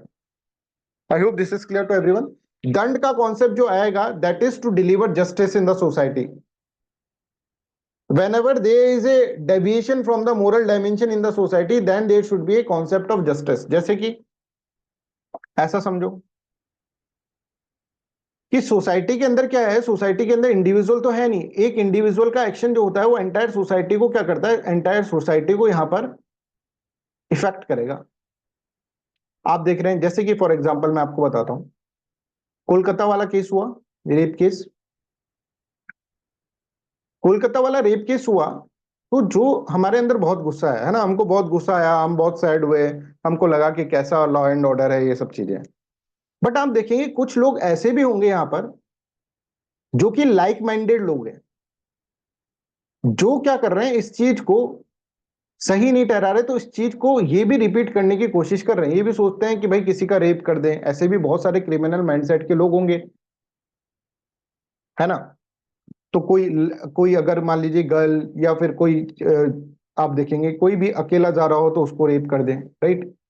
अगर मान लीजिए जो कोलकाता रेप केस वाला इंसिडेंट है, इसके अंदर जस्टिस नहीं मिला, इसके अंदर पनिशमेंट नहीं दिया गया उस बंदे को जिसने ये जो है हीनियस एक्ट करा है, तो आप देखेंगे इन जैसे लोगों को बल मिलेगा एक तरह से, यार उसका कुछ नहीं हुआ तो हम भी कर सकते हैं ऐसे तो। और आप देखेंगे एक मोरल ऑर्डर जो सोसाइटी का होगा वो डेविएट हो जाएगा। समझ में आ रहा है। जो लाइक माइंडेड लोग जो हैं उनको क्या लगेगा, उनको लगेगा कि भाई यहाँ पर कोई जस्टिस तो है नहीं, यहाँ पे कोई पनिशमेंट तो मिलता नहीं, तो हम क्या करें, हम भी ऐसा ही काम कर लेते हैं। कहने का मैं ये मतलब है कि जब कभी भी क्राइम कंडक्ट होता है सोसाइटी के अंदर, क्राइम कंडक्ट होता है, तो मोरल ऑर्डर जो सोसाइटी का होता है वो शिफ्ट होता है ना। तो उसको वापस से लाने के लिए, वापस से सिस्टम को रिस्टोर करने के लिए हमें क्या करना पड़ेगा, हमें एक पनिशमेंट थ्योरी का इंट्रोड्यूस करना पड़ेगा। Punishment is to do this thing, punishment is to deliver justice, punishment is to create a deterrence in the society that crime cannot happen, crime should not happen in the society, है ना। Crime को नहीं होना है society के अंदर, उसके लिए एक डिटरेंस क्रिएट कर रहे हैं, एक तरह से लोगों के दिमाग के अंदर भय डाल रहे हैं कि अगर आपने क्राइम करा तो ये आपको पनिशमेंट मिल जाएगा। I hope you are getting this one. तो दंड का मतलब क्या है, पनिशमेंट का मतलब है to deliver justice, deliver justice को डिलीवर करने के लिए है। जब भी सोसाइटी जो है एथिक्स से हटती है तो पनिशमेंट जो होता है उसको रिस्टोर कर देता है मॉरल ऑर्डर को, ये इसके अंदर बताया गया है। और ये बोलते हैं कोई भी अगर धर्म से दूर होगा, एथिक्स से दूर होगा तो क्या होगा, तो वो लाइबल टू गेट पनिश्ड है। समझ में आ रहा है। I hope this is clear to everyone. अच्छा, अब इतना तो अपन समझ गए कि भाई धर्म मतलब पनिशमेंट मतलब that is for the greater good, greater good के लिए पनिशमेंट है, जिससे कि सोसाइटी के अंदर क्या बना रहे, एक तरह से मोरल ऑर्डर बना रहे, जिसके अंदर सोसाइटी जो है अगर मान लीजिए डेविएट करती है तो पनिशमेंट से उस मोरल ऑर्डर को वापस से रिस्टोर करा जाए। अब आपने, अब है ना ये डायमेंशन अपन ने इसके अंदर समझ लिया, अभी इसके अंदर और डायमेंशन अपन समझेंगे। अब देखो, मान लो कि एक किंग है, वो ही अनएथिकल हो जाए तो क्या हो, ये तो सुप्रीम है, तो क्या दंड का प्रोविजन इसके ऊपर भी लगता है क्या। दंड एक तरह से इसकी, क्योंकि इसके ऊपर लगेगा तो इसकी सोवरेंटी हम पर होगी। तो यहां पर एक तरह से मैं आपको एक बताता हूं कि जैसे आपने देखा होगा कभी टीवी के अंदर, तो टीवी के अंदर जैसे राज्याभिषेक होता है ना किसी का, आप देखना किसी भी सीरियल के अंदर या फिर कोई भी आपका देख रहा हो आप इस तरह का सीरियल जिसमें राज्याभिषेक हो रहा है पुराने टाइम पे, तो एक है ना मोर का पंख होता था, है ना। आपने याद भी आ रहा होगा आपको, कोई सीन आपने देखा होगा, एक मोर का पंख होता था बड़ा सा, तो यहाँ पर जो राजगुरु होता था, राइट, राज ऋषि जो होता था, राइट, जो सबसे बड़ा सलाहकार है एक तरह से किंग का, वो क्या करता है, वो इस मोर के पंख को सभी मिनिस्टर्स के पीठ पे मारता है ना, हल्की से मतलब टच करता है। यहाँ पे सारे मिनिस्टर्स बैठे हुए हैं, उन सभी मिनिस्टर्स को अमात्यास की पीठ के ऊपर वो टच कर रहा है, राइट। और फिर लास्ट के अंदर वो जाकर किंग की पीठ के ऊपर भी टच करता है। ये क्या है, this is the law, law of the land. ये मोर का पंख मतलब क्या है, लॉ है, एक तरह से दंड है, जिसमें ये बोल रहा है कि भाई you are also, you are under the ambit of the law, you are under the ambit of law, you are under the ambit of law, and see you also are the is also the under the ambit of the law. मतलब अगर ethics से तुम भी इधर उधर हुए dear स्वामी, तो आपको भी क्या मिलेगा, आपको भी दंड मिलेगा, आपका भी पनिशमेंट होगा। तो I hope this is clear to everyone. तो swami is also liable to get punished if he is deviating from the ethics, or if he is violating the law of land. I hope you are getting this one. तो स्वामी को दंड का अधिकार दे रखा है, पर दंड का अधिकार उसको डिक्टेटर ना बना दे, इसके लिए भी प्रोविजन कर रखे। स्वामी के लिए ऐसे बोल रखा है कि भैया दंड आपको तभी देना है to deliver the justice, justice को डिलीवर करने के लिए। और दंड जो है दैट इज कंप्लीटली एथिकल, ऐसा मत समझना गांधी जी बोल के गए नॉन वायलेंस तो उसको बोल नहीं, दंड दो, पर that is to deliver the justice, justice को डिलीवर करने के लिए। That is to help the poor person, that is to fight against the matsya nyaya situation. मत्स्य न्याय की सिचुएशन बन जाती है सोसाइटी के अंदर, माइट इज द राइट, जिसकी लाठी उसकी भैंस, जो अमीर आदमी है नहीं तो वो गरीब को बहुत परेशान करेगा। तो इसके लिए एक दंड का सिस्टम यहां पर बनाया गया। तो दंड इज ए नेगेटिव सेंस में ना लेकर इसको पॉजिटिव सेंस में लेते हैं कौटिल्य। ठीक है, तो यहाँ पे कौटिल्य क्या बोल रहे हैं समझिए, दंड से रिलेटेड, कि दंड is a mean to deliver justice and is completely ethical as it will be use to protect ethics और the dharma of the society. पर ऐसा नहीं होना चाहिए दंड को आप उल्टा यूज कर रहे हो, ऐसा नहीं होना चाहिए। अगर ऐसा यूज करोगे तो फिर स्वामी भी क्या हो सकता है, स्वामी के ऊपर भी दंड मिल सकता है। If anyone violates the dharma then he she is liable to get punished. If the policy of in the policy of punishment even if swami, king, sovereign और कौटिल्य खुद भी अगर वायलेट करते हैं धर्म को तो he is also liable to get punish, वो भी लाइबल है टू गेट पनिश। ठीक है, इसके बाद देखो, according to Kautilya Matsya nyaya situation will leads towards the theory of punishment. Theory of punishment ऐसे नहीं आप हर किसी को दंड देते हुए आ रहे हैं, ऐसा नहीं होना चाहिए। जब मत्स्य न्याय की सिचुएशन बन जाएगी तब आपको थ्योरी ऑफ पनिशमेंट जो है अपने पॉकेट के अंदर से निकालनी। In this situation, punishment will become the means to protect the weaker section of the society. Weaker section of society को protect करने का एक तरह से तरीका है, right? Means to protect the weaker section of the society. इसलिए आप देखेंगे दंड is not considered as power. दंड को पावर की तरह नहीं समझना चाहिए, but should be considered as authority. Authority की तरह समझना चाहिए। मतलब पावर और अथॉरिटी में क्या अंतर होता है ये समझो।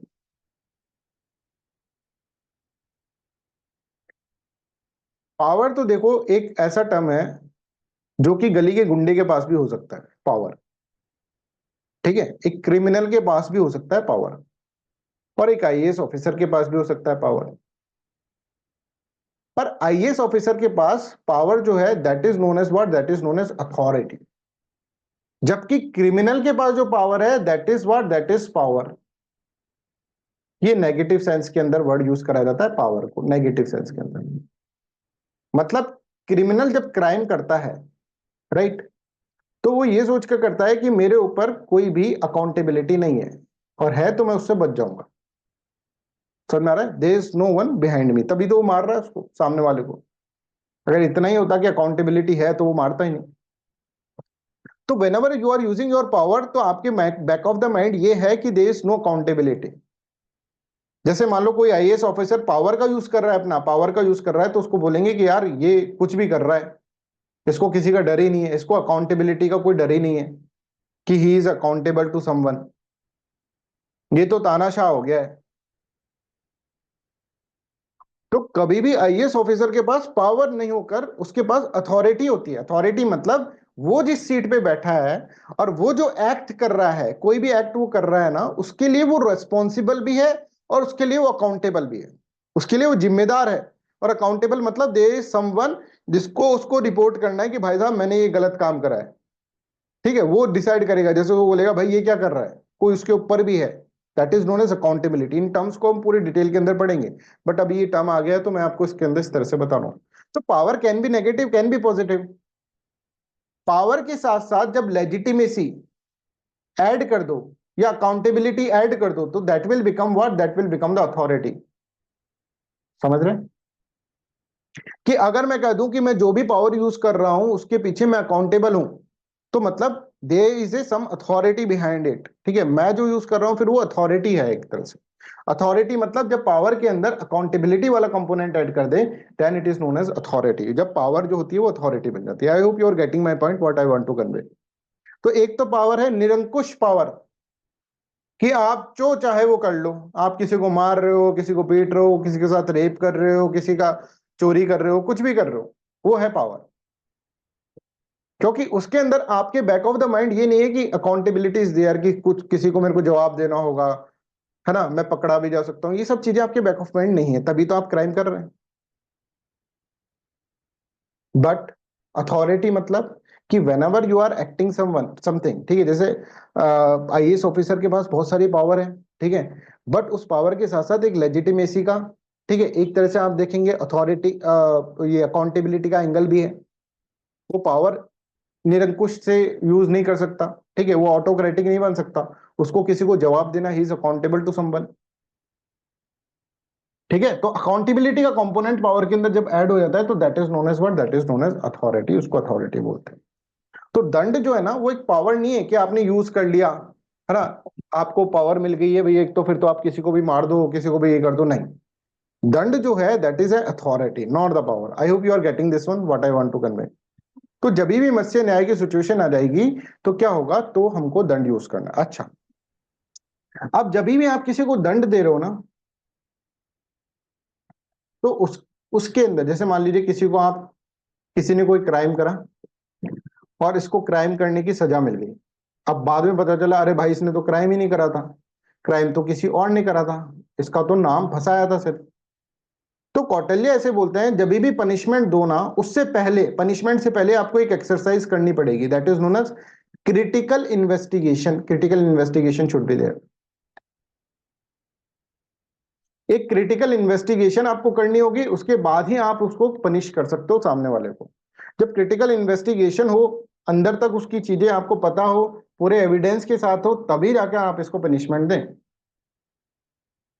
पूरा आपके पास एविडेंस है कि इसने कोई वीकर सेक्शन ऑफ सोसाइटी को परेशान करा अपनी पावर को यूज कर कर, ठीक है, आपको ऐसा लग रहा है ही इज नॉट एथिकल, इसने एथिक्स के साथ, या फिर लॉ ऑफ लैंड जो है वो उसने क्या करा, उसको फॉलो नहीं करा, तो इन दैट केस आपको इसको क्या करना चाहिए, इसको पहले क्रिटिकली इन्वेस्टिगेट करना चाहिए इस चीज को, और फिर अगर ये क्या है, ये एक्यूज्ड है, तो आपको इसको सजा देनी चाहिए। Then you should give him the saza, that you should give him the danda. तो critical investigation is also very important in the theory of punishment, ठीक है। तो थ्योरी ऑफ पनिशमेंट समझो। थ्योरी ऑफ पनिशमेंट में सबसे पहले स्वामी को लेकर आते हैं। ये हमारा स्वामी है, मतलब किंग है। तो सबसे पहले तो किंग को थ्योरी ऑफ पनिशमेंट कब यूज करनी चाहिए, थ्योरी ऑफ पनिशमेंट इसलिए यूज करनी चाहिए एथिक्स को प्रोटेक्ट करने के लिए, because king is the what, king is the custodian of ethics और लॉ, है ना। कभी भी लॉ वायलेट हो जाए तो उसको थ्योरी ऑफ पनिशमेंट यूज करना चाहिए। दूसरा कब करना चाहिए, जब मत्स्य न्याय की सिचुएशन हो जाए, law of fish, law of ocean, ठीक है, जिसके अंदर क्या है, जिसके अंदर माइट इज राइट वाला कॉन्सेप्ट आ रहा है, जिसके अंदर जो ताकतवर आदमी है वो क्या कर रहा है, वो कमजोर आदमी को परेशान कर रहा है, वीकर सेक्शन ऑफ सोसाइटी को ऑप्रेस कर रहा है, ठीक है। फिर तीसरी इंपॉर्टेंट चीज कि अगर मान लीजिए राजा भी अगर मान लो क्या है, एथिक्स से डेविएट हो रहा है, तो उसके ऊपर भी आप दंड दे दो। तीसरी चीज ये, critical investigation is required, critical investigation is must, है ना। वैसे नया सिचुएशन क्या होता है ये मैंने आपको इसके अंदर बता दिया, ठीक है। तो I hope this is clear to everyone. फिर बोलते हैं Kautilya, king armed with the laws and the power to punish will become the custodian of dharma. जब किंग को आप कानून बनाने का अधिकार दोगे, जब किंग के पास लॉ मेकिंग पावर होगी, लॉ मेकिंग पावर प्लस उसके पास क्या होगा, उसके पास power to punish, power to punish ये होगा, तब जाकर क्या होगा, तब जाकर एक तरह से किंग जो होगा that will become the custodian of dharma, तभी जब जाकर वो इथिक्स को, धर्म को बचा सकता है। अब आप देखेंगे जैसे अरविंद केजरीवाल का केस मैं इसलिए ले रहा हूं आपको बार बार, कि यहाँ पर मैं आपको दिखा रहा हूँ कि सोवरेंटी जब भी डिवॉल्व होती है, जैसे डिसॉल्व होती है, जैसे यहाँ पर मान लो लॉ करने की पावर उसको नहीं है, वो कोई कानून बनाते हैं, एलजी जो है उसको खत्म कर देते हैं। एंड पावर टू पनिश, इनके पास पावर भी नहीं है पनिश करने की, ये किसी भी कर्मचारी को क्या कर सकते हैं, कर्मचारी को भी नहीं हटा सकते अपनी पोस्ट से, बिकॉज एलजी है, वो डिसाइड करेगा कौन इनका जो होगा ऑफिसर्स होंगे, कौन ऑफिसर्स होंगे, और ऑफिसर्स एलजी की बातें सुनते हैं। ये चीज कब आई थी, ये चीज जब आई है सामने, जब आप देखेंगे दिल्ली वाला केस हुआ, राव इस वाला केस, तो उसके अंदर उन्होंने बोला कि हमने सारे ऑफिसर्स को बोला था कि भाई देखो नाले वाले साफ कर देना, है ना, ये मानसून का टाइम आ रहा है। उन्होंने अपनी मीटिंग की रिकॉर्डिंग दे दी उनके वन ऑफ द मिनिस्टर्स ने, ठीक है, सौरभ भारद्वाज ने। तो उन्होंने कहा कि रिकॉर्डिंग देख लो भाई, मैंने इन सबको कहा था पर मेरी कोई बात ही नहीं मानता, एलजी ने कहा था कि कुछ मत करना जिससे कि लोगों को परेशानी होगी, लोगों की परेशानी होगी तो गवर्नमेंट को क्या करेंगे, क्रिटिसाइज करेंगे, और गवर्नमेंट को क्रिटिसाइज करने के बाद ये क्या करेंगे, गवर्नमेंट के अगेंस्ट में हो जाएंगे, राइट, कि गवर्नमेंट कुछ नहीं करती है। तो इस तरह से उन्होंने इसके अंदर बताया। अभी आप देखेंगे तो यहाँ पर जो होगा, स्वामी के पास कम से कम इतनी पावर तो होनी चाहिए कि वो लॉ बना सके, और दूसरा power to punish, that is important, और that is the concept of what, दंड। ये दंड का कॉन्सेप्ट है। I hope everything is clear. तो देखो, एक आदमी को डिक्टेटर कौन कौन बनाता है? डिक्टेटर अगर मैं आपको कह दूं कि आपके पास पावर टू पनिश है, तो कहेगा अब आएगा जिंदगी के अंदर मजा। प्लस आपके पास पावर है फाइनेंस की, पैसा की भी कोई कमी नहीं है, बस सर और क्या चाहिए जिंदगी में, अब हम देखना क्या गदर मचाते हैं जिंदगी के अंदर, है ना? यही डिक्टेटर बनाता है। एक तो हम कहें दंड वाला कॉन्सेप्ट डिक्टेटर बना देगा, और दूसरा जो होगा दैट इज कोष वाला कॉन्सेप्ट जो होगा वो डिक्टेटर बना देगा। दंड वाला कॉन्सेप्ट तो हमने समझ लिया कि दंड देने का क्या क्या मकसद होना चाहिए, कैसे होना चाहिए, तो यहां से तो डिक्टेटर नहीं बनेगा। बट फाइनेंस से बन सकता है। तो फाइनेंस के ऊपर क्या रूल्स एंड रेगुलेशन, कोस्ट से रिलेटेड क्या कहा है इसने, कौटिल्य ने, ये अपन इसके अंदर समझते हैं। तो सबसे पहले कोस्ट से रिलेटेड उन्होंने कहा है कि देखिए, ट्रेजरी जो होती है ना, जो स्टेट का फाइनेंशियल एक्सचेकर जो होता है, ठीक है, that should be legally legally acquired by the king, by king. King से लीगली एक्वायर्ड होना चाहिए, मतलब किंग उसको लीगली एक्वायर करे। कोष इतना होना चाहिए, है ना, किंग के लीगली एक्वायर करे। कोष पे अधिकार किंग का होना चाहिए। किंग कहीं पर भी कोष का क्या कर सकता है, कोष को खर्च कर सकता है। फाइनेंशियल एक्सेट, फाइनेंशियल के अंदर उसके अंदर कुछ भी दिखता है तो पॉलिसी मेकिंग के अंदर कर सकता है उसको खर्च। बट यहां पर ये ध्यान रखे कि ऐसा नहीं कि सारा पैसा ही हमने क्या कर दिया, खर्च कर दिया। देखो, हमारी कंट्री में क्या होता है, हमारी कंट्री के अंदर इकोनॉमिक्स डायमेंशन में आसान भाषा में बताऊं तो बहुत सारा पॉलिसी मेकिंग करते हैं, ठीक है। पॉलिसी मेकिंग के अंदर बहुत सारा खर्चा होगा, पैसा लगेगा बहुत सारा, ठीक है। तो अब क्या करते हैं, गवर्नमेंट क्या करती है, गवर्नमेंट बोरो करती है मनी, और बोरो करके सारा पैसा जो होती है वो क्या कर देती है, खर्चे में लगा देती है, राइट। इसमें से आधा पैसा गवर्नमेंट के लोग खा जाते हैं, करप्शन में चला जाता है एंड सो ऑन, ठीक है। वो तो अदर थिंग, वो तो अलग बात है, राइट। तो बोरो कर करके गवर्नमेंट क्या करती है, अपना फिस्कल डेफिसिट जो होता है वो बहुत हाई कर देती है, ठीक है। जब भी कैलेमिटीज आती है तो फिर और बोरो करना पड़ेगा। तो कौटिल्य इस तरह की बात नहीं करते। कौटिल्य कहते हैं जो भी ट्रेजरी का पैसा आया है ना, उस पैसे के अंदर को बहुत ही प्रैग्मेटिक हमको यूज करना चाहिए। पहला पॉइंट, उसका यूज जो होना चाहिए that is for the welfare of the people, welfare of people, सबसे इंपॉर्टेंट चीज। किंग लॉफुली तो उसको एक्वायर कर रहा है, बट किंग को अपने ऊपर खर्च नहीं करना चाहिए कि महल में भाई बहुत सारी क्या कर रहा है, बहुत सारी डांसर्स को नचा रहा है, राइट। किंग ऐसा नहीं होना चाहिए। भाई मदिरा पान चल रहा है, उसके ऊपर पैसा खर्च नहीं हो, इन सब चीजों के ऊपर पैसा खर्च नहीं होना चाहिए। पैसा खर्च होना चाहिए वेलफेयर ऑफ पीपल। समझ में आ रहा है कि किस तरह से आप सिक्योरिटी के ऊपर पैसा खर्च करो, इस तरह से बोलता है। प्लस हमको कुछ अमाउंट ऑफ मनी, जो हम जैसे कंटीजेंसी फंड होता है ना हमारी कंट्री के अंदर, कुछ पैसा जो है हमको क्या करना चाहिए, कैलेमिटीज के लिए भी रखना चाहिए। ऐसा नहीं सारा का सारा पैसा ही दे दिया, लोगों को बांट दिया, नहीं, कुछ पैसा हमको रखना चाहिए कि मान लीजिए कोई आपदा आ जाए तो उससे बचने के लिए हमको रखना चाहिए।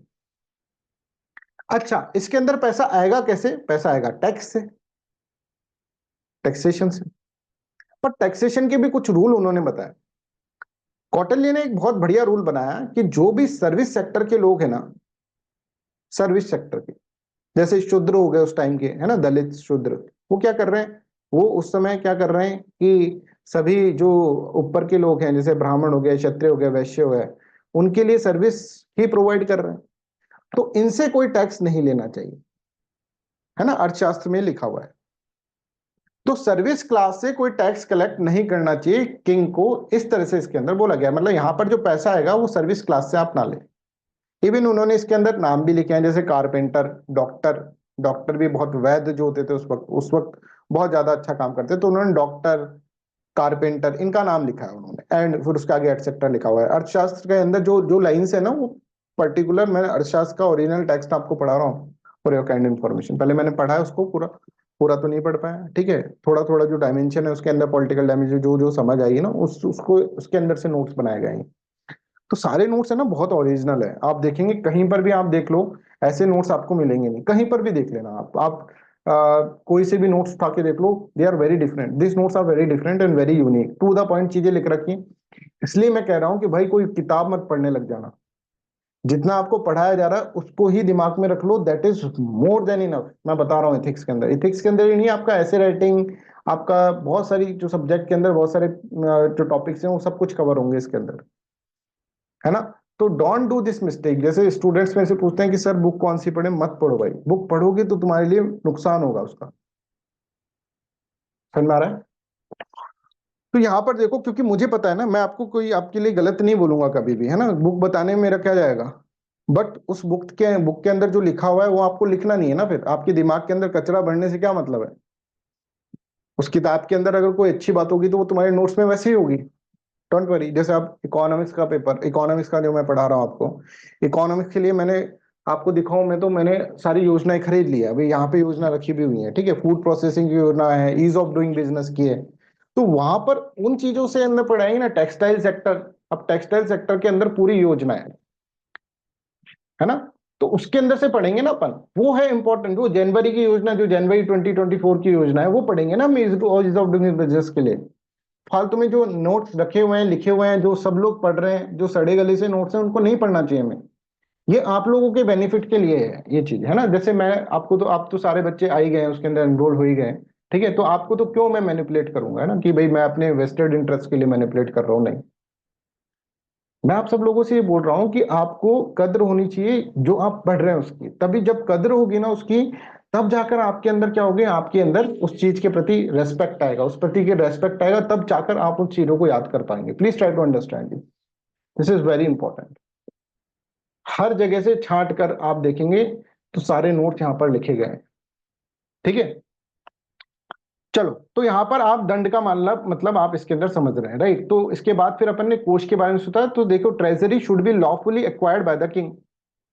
Treasury should be rich enough to withstand the calamities while collecting extra tax. अब देखो, कभी कभार ऐसा होता है कि मान लीजिए टैक्सेशन बढ़ा दिया एकदम से, प्रजा घबरा जाएगी, तो प्रजा के ऊपर एकदम से लोड नहीं आना चाहिए। तो अगर मान लो ऐसी कोई सिचुएशन हो जाती है, एक्स्ट्रा ऑर्डिनरी सिचुएशन, तभी जाकर आपको टैक्स बढ़ाना होता है। कैसे बोलेंगे?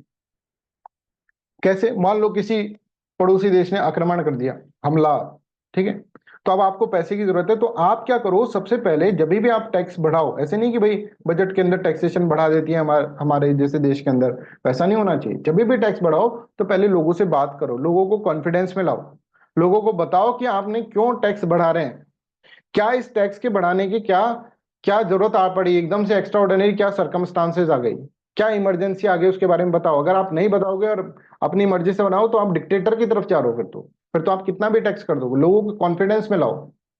तो यहाँ पे देखिए, while collecting extra taxes in situation of emergency, it is duty of king to inform the subject और praja about the nature of emergency and take his praja into confidence. प्रजा को कॉन्फिडेंस में आपको लेना जरूरी है। आप प्रजा का ऐसे ही पैसा जो है वो नहीं ले सकते, right. King was not supposed to collect the taxes from the service clerks like Shudra, carpenter, doctor, etc. King is also the part of society and wages should be provided to the king, और wages जो होते हैं वो king को provide करना चाहिए। king को भी सैलरी बेस्ड होना चाहिए, जैसे हमारे प्राइम मिनिस्टर को सैलरी मिलती है, ठीक है। पर आप देखेंगे कि उनके पास ये भी पावर है कि वो अपना पैसा कहाँ पर यूज करना है, ठीक है। वो एक तरह से क्या है, बजट पास होता है जब उसके अंदर हो जाता है, राइट। तो I hope this is clear to everyone. यहाँ तक आपको समझ में आ रहा है? बजट पास होता है, उसके अंदर पार्लियामेंट्री प्रोसेस है, वो सब तो आपको पता ही है, ठीक है। I hope this is clear to everyone. यहाँ पर आपको इसके अंदर इस तरह से समझ में आ गया। तो हमने कोष के अंदर ये पढ़ा कि किंग भी सैलरी बेस्ड है भाई। वैसे तो किंग क्या है, एक तरह से एक्वायर करता है पूरा उसको, है ना, उसका पूरा का पूरा अगर हम देखेंगे ट्रेजरी का कस्टोडियन है, राइट। बट आप देखेंगे कि जो किंग जो है वो भी सैलरी बेस्ड है। फिर आपको ये बताया मैंने कि जो पैसा आएगा इसके अंदर से वो टैक्सेशन के थ्रू आएगा। टैक्सेशन किससे नहीं लेना है? पुअर जो सर्विस क्लास है उससे नहीं लेना है, जैसे शूद्र हो गए, जैसे कारपेंटर हो गए, जैसे डॉक्टर हो गए, राइट। इन लोगों से क्या करना है, इन लोगों से टैक्सेशन नहीं लेना है अकॉर्डिंग टू द कौटिल्य अर्थशास्त्र, ठीक है। इसके बाद कि आपको थोड़ा पैसा बचा कर रखना है कैलेमिटीज के लिए, और कभी भी एक्स्ट्रा टैक्स लगाएं, ठीक है। तो आप कभी भी देखो टैक्सेशन की, ज्यादा टैक्सेशन का कोई क्वेश्चन आ जाए कि ज्यादा टैक्सेशन लगाना, राइट, कैसे सोसाइटी के कैसे इंपैक्ट करता है, तो उसके अंदर थोड़ा कौटिल्य का भी लिख दो। कौटिल्य ने अपने अर्थशास्त्र में कहा था कि कोष को हमें जब भी, कोष के अंदर जब भी हम जो कोष जिसको वो वन ऑफ द ऑर्गन मानते थे, ठीक है, सप्तांग थ्योरी के अंदर स्टेट का, उसके अंदर उन्होंने लिखा है कि भाई देखो, जब भी आप सब्जेक्ट के ऊपर टैक्स लगाओ तो सब्जेक्ट को उसके बारे में वेल इंफॉर्मेशन होनी चाहिए। Subject, it is the duty of the king to inform the subject कि क्या इमरजेंसी हो गई, कि है ना, कि about the nature of the emergency, nature of emergency के बारे में बताना। ये एक तरह से क्या है, एक तरह से ड्यूटी है किंग की। किंग अपने हिसाब से क्या कर सकता है, किंग अपने हिसाब से यहाँ पर ट्रेजरी के अंदर, कोष के अंदर पैसा बढ़ाने के लिए अपने हिसाब से नहीं कर सकता, उसको एक तरह से प्रजा की परमिशन लेनी पड़ेगी, right. I hope this is clear to everyone. यहां तक आप सबको क्लियर है? Anybody has any doubt, please let me know. ठीक है, तो अब हम देखें कि यहाँ पर इसके अंदर और देखते हैं। तो देखो, अकॉर्डिंग टू कौटिल्य, प्रजा सुखी सुखम राजा, मतलब इन the happiness of the people lies the happiness of the king. ठीक है, प्रजा के सुख में ही राजा का सुख है। Their welfare is his welfare, he shall not considered as good only that which please him, but treat as a beneficial to him whatever causes happiness to all the people। ठीक है, जो लोगों को हैप्पीनेस दे, उसको, king को, उसको ही चीज को फॉलो करना चाहिए, right. I hope this is also clear. अब एक थ्योरी है that is known as ethical pragmatism की। एथिकल प्रैग्मेटिज्म की थ्योरी मैं आपको बताता हूं, जो कि किसने दी है, जो कि यहाँ पर कौटिल्य ने दी है ना। तो just give me a break of 1 minute, 1 minute का ब्रेक दीजिए, then I will let you know what is the ethical pragmatism. ठीक है।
चलिए, एथिकल प्रैग्मेटिज्म क्या होता है?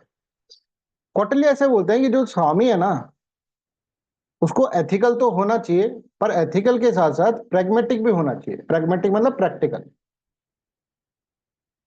ऐसा नहीं है कि भाई हर वक्त ही वो एथिकल रहे। ऐसा नहीं है कि उसका जो राज्य है वो कोई लूट के जा रहा है, वो तो कहे कि भैया वायलेंस हम कर नहीं सकते, हम तो नॉन वायलेंट है, अब तो पीस चाहते हैं, हार्मनी चाहते हैं। इसके अंदर ऐसा नहीं होना चाहिए। ऐसा नहीं होना चाहिए कि वो किसी को धोखा नहीं दे। धोखा दे सकता है, अगर उसके लोगों का वेलफेयर हो रहा है, उसकी प्रजा का वेलफेयर हो रहा है, तो ही कैन डिसीव अदर्स। तो गांधी तो बिल्कुल यहाँ पे अड़ जाते हैं कि भाई अंग्रेज आकर हमको मारो, पर हम वायलेंस नहीं करेंगे, राइट। बट ऐसा कॉन्सेप्ट जो है एथिकल का, ऐसा कॉन्सेप्ट जो है, that is not in the diary of what, diary of Kautilya. Kautilya के अर्थशास्त्र के अंदर ये नहीं है। कौटिल्य वो बोलते हैं भाई अपने लोगों के लिए आपको प्रैग्मेटिक होना पड़ेगा। एथिकल के साथ साथ आपको क्या होना चाहिए, you should be pragmatic also. कि अपनी कंट्री की स्टेबिलिटी के लिए, अपनी स्टेट की प्रॉस्पेरिटी के लिए, you should be what, you should be ethical enough, but also pragmatic. नहीं तो भाई कब कौन आपको धोखा देकर चला जाएगा, आपको पता नहीं चलेगा। तो अब यहां पर आ रही है चाणक्य नीति। चाणक्य नीति आपने पढ़ा होगा कहीं, बहुत सारी जगह पर, ठीक है, स्टेटमेंट पढ़े होंगे चाणक्य के। तो चाणक्य क्या कहते हैं ये समझो। Ethical pragmatism, as articulated by the Kautilya in the Arthashastra, refer to a practical approach to the ethics। Ethics की तरफ जाओ, बट प्रैक्टिकल अप्रोच से जाओ। जैसे कि किसने करा था, जैसे मान लीजिए युधिष्ठिर का, अपन ने half truth theory of Yudhishthir पढ़ी थी अपन, है ना। Half truth theory of Yudhishthir, ठीक है। युधिष्ठिर की हाफ ट्रूथ थ्योरी पढ़ी थी, तो उसके अंदर हमको पता है कि युधिष्ठिर जो था, उसने झूठ बोला, but for the greater good practical होकर बोला, नहीं तो क्या होता, आचार्य द्रोण जो थे उनकी पूरी सेना को काट के रख देते। फिर क्या करते हो? अगर युधिष्ठिर ऐसे बोलता, नाना साहब मैं तो धर्मराज हूं, मैं तो ना बोलूंगा, मैं तो नहीं करूंगा, राइट, मैं तो झूठ नहीं बोल सकता, तो उनका धर्म का जो था वो क्या होता है, एक तरह से हार हो जाता है। इसी तरह से कृष्ण को देखो, कृष्ण ने कितने सारे अनएथिकल काम करे महाभारत के अंदर। कभी सूरज छुपा देते थे, कभी पहिया नीचे कर देते थे, कभी रथ को नीचे कर देते थे, राइट, कभी अर्जुन को बोलते थे कि भाई अर्जुन ऐसा कर, वो सब अनएथिकली तो होता था। बट यहां पर आप देखेंगे कृष्ण ये सब कर क्यों रहे थे, because he is following ethical pragmatism. वो इथिक्स तो फॉलो कर रहे थे, पर प्रैक्टिकल इथिक्स फॉलो कर रहे थे, प्रैक्टिकलिटी के ऊपर। ऐसा भी नहीं कि भाई इतने भी नर्म नहीं बनना है हमको, कि इथिकल डायमेंशन होती है कि भाई हमेशा सबके साथ विनर बनना चाहिए, कि कोई आपका गला ही काट के चला जाए। तो ये बात कौटिल्य जानते थे, तो कौटिल्य ऐसे बोलेंगे, देखिए practical approach to the ethics था कौटिल्य का। तो आप देखें, this is the difference of the Kautilya between the Kautilya and the Gandhi. और Kautilya is following what, teleological approach, end based theory है उनकी। मीन्स कुछ ही हो, मीन्स कुछ भी हो, चाहे से मीन्स क्या हो, मीन्स ये हो, साम दाम दंड भेद, कैसे भी करो, पहले परसुएड करो। वो कहते थे पहले परसुएड करो सामने वाले को, कोई बात बनानी तो परसुएशन करो। पर परसुएशन नहीं करता है, वो बात नहीं मान रहा है, तो आप उसको ब्राइब भी दे सकते हो। अब ये देखो, ये this is highly unethical, but for the stability and prosperity of state ये आप कर सकते हैं कौटिल्य के एथिक्स के अंदर। This is known as pragmatic ethics. आप दंड भी दे सकते हो, उसको पनिश भी कर सकते हो। आप डिवाइड एंड रूल वाली पॉलिसी भी खेलो आराम से, साम दाम दंड भेद, भेद कर दो, डिवाइड कर दो सामने वाले को। अगर मान लो क्या है कि ये जो है आपकी बात नहीं मान रहा, तो इसके सारे दोस्तों को अपनी साइड कर लो। तो ये इसके साथ गलत हुआ, समझ में आ रहा है? जब वर्ल्ड वॉर सेकंड चल रहा था तो सुभाष चंद्र बोस क्या बोल रहे थे, सुभाष चंद्र बोस गांधी से बोल रहे थे कि गांधी जी देखो, सिंपल सी थ्योरी है, हमको चाहिए आजादी। बोले क्या चाहिए? आजादी। आपको चाहिए क्या गांधी जी? बोले गांधी बोले हाँ यार मेरे को तो चाहिए, मैं तो उसके लिए वर्क कर रहा हूँ। अंग्रेज हो गए वीक। जर्मनी के अंदर हिटलर उसको बहुत बुरी तरह से मार रहा है, अंग्रेजों को बुरी तरह से मार रहा है, पीटे ही जा रहा है साहब, है ना? अब आप क्या करो, हम भी क्या करते हैं, हम भी दो लाते इनको मार देते हैं, काम खत्म, हम आजाद। हिटलर से मेरी बात हो चुकी है, हिटलर बोल रहा है ठीक है यार मारो, मेरे साथ मिलकर मारो। जापान में मैं जा रहा हूँ, जापानीज से भी बात हो चुकी है, जापानीज भी बोल रहे हैं वैसे तो ये फासिज्म फैला रहे हैं, हिटलर फासिज्म फैला रहे हैं, तो हिटलर नाजिज्म फैला रहे हैं, ये फासिज्म फैला रहे हैं जापानीज। पर हमको क्या लेना देना, हम इनसे मिलकर क्या करते हैं, हम इनसे मिलकर इन अंग्रेजों को मार देते हैं। और जब अंग्रेजों को हम मार देंगे, राइट, तब हमको आजादी मिल जाएगी। गांधी बोलते हैं नहीं नहीं साहब, गांधी का कहना पता है क्या था, कि Britishers are already in the pen, वो पहले पेन में बहुत पिट रहे हैं, तो हमारा दुश्मन पहले ही क्या है, एक तरह से पेन में है, उसको और ज्यादा पेन नहीं देना चाहिए हमें। इवन गांधी वाज अगेंस्ट कि हमें कि ब्रिटिश कि हमें कोई इनके खिलाफ कोई मूवमेंट स्टार्ट करना चाहिए, नॉन वायलेंट मूवमेंट भी स्टार्ट करना चाहिए। Gandhi was very much against that. Gandhi was saying that यार Britishers are fighting against the fascism and Nazism, तो we should support the Britishers instead. Subhash Chandra Bose को पता लग गया भैया यहाँ पर रहकर कुछ काम नहीं हो सकता, यहाँ पर रहकर इतना अच्छा मौका जो है वो क्या हो जाएगा, वो हमारे हाथ से निकल जाएगा। तो क्या किया जाए भैया, तो यहां से तो निकलो पहले, फिर जाते हैं जापान से बात करते हैं, इससे बात करते हैं, हिटलर से बात करते हैं। This is exactly what Chanakya से, चाणक्य बोल रहा है कि हाथ मिला लो। अगर कोई दूसरा आदमी जो है ना बहुत ही ज्यादा इमोरल है, तो भी अपने स्टेट की प्रोस्पेरिटी के लिए, अपने लोगों के लिए क्या करो, हाथ मिला लो। बड़ी गजब की बात कह दी चाणक्य ने। और this is known as ethical pragmatism, इसको ही एथिकल प्रैग्मेटिज्म बोला जा रहा है, कि आपके मोरल कंडक्ट जो होते हैं दैट शुड बी फ्लेक्सिबल साहब। आपके मोरल कंडक्ट के चक्कर में ऐसा नहीं कि पूरी जनता को दिक्कत हो जाए। तो कौटिल्य ऐसे बोलते हैं, देखिए यहां पर मैंने ये एग्जांपल भी दिया है आपके लिए। Kautilya advise rulers to form the alliances with other state, even these alliances are with the entities that might be considered morally dubious. फिर भी तुम क्या करो, उनके साथ अलायंस बना लो, जैसे करा सुभाष चंद्र बोस ने। ये बिल्कुल परफेक्ट एग्जांपल है यहाँ पर। हिटलर के साथ, जापान के साथ क्या कर लिया इन्होंने, एक तरह से बॉन्ड बना लिया, अलायंस क्रिएट कर ली। He suggests that the alliance should be formed based on the strategic advantage rather than on the shared ethical value. ऐसा नहीं कि भाई तू भी अच्छा है मैं भी अच्छा हूं चला जाए अलायंस बना ले, नहीं है।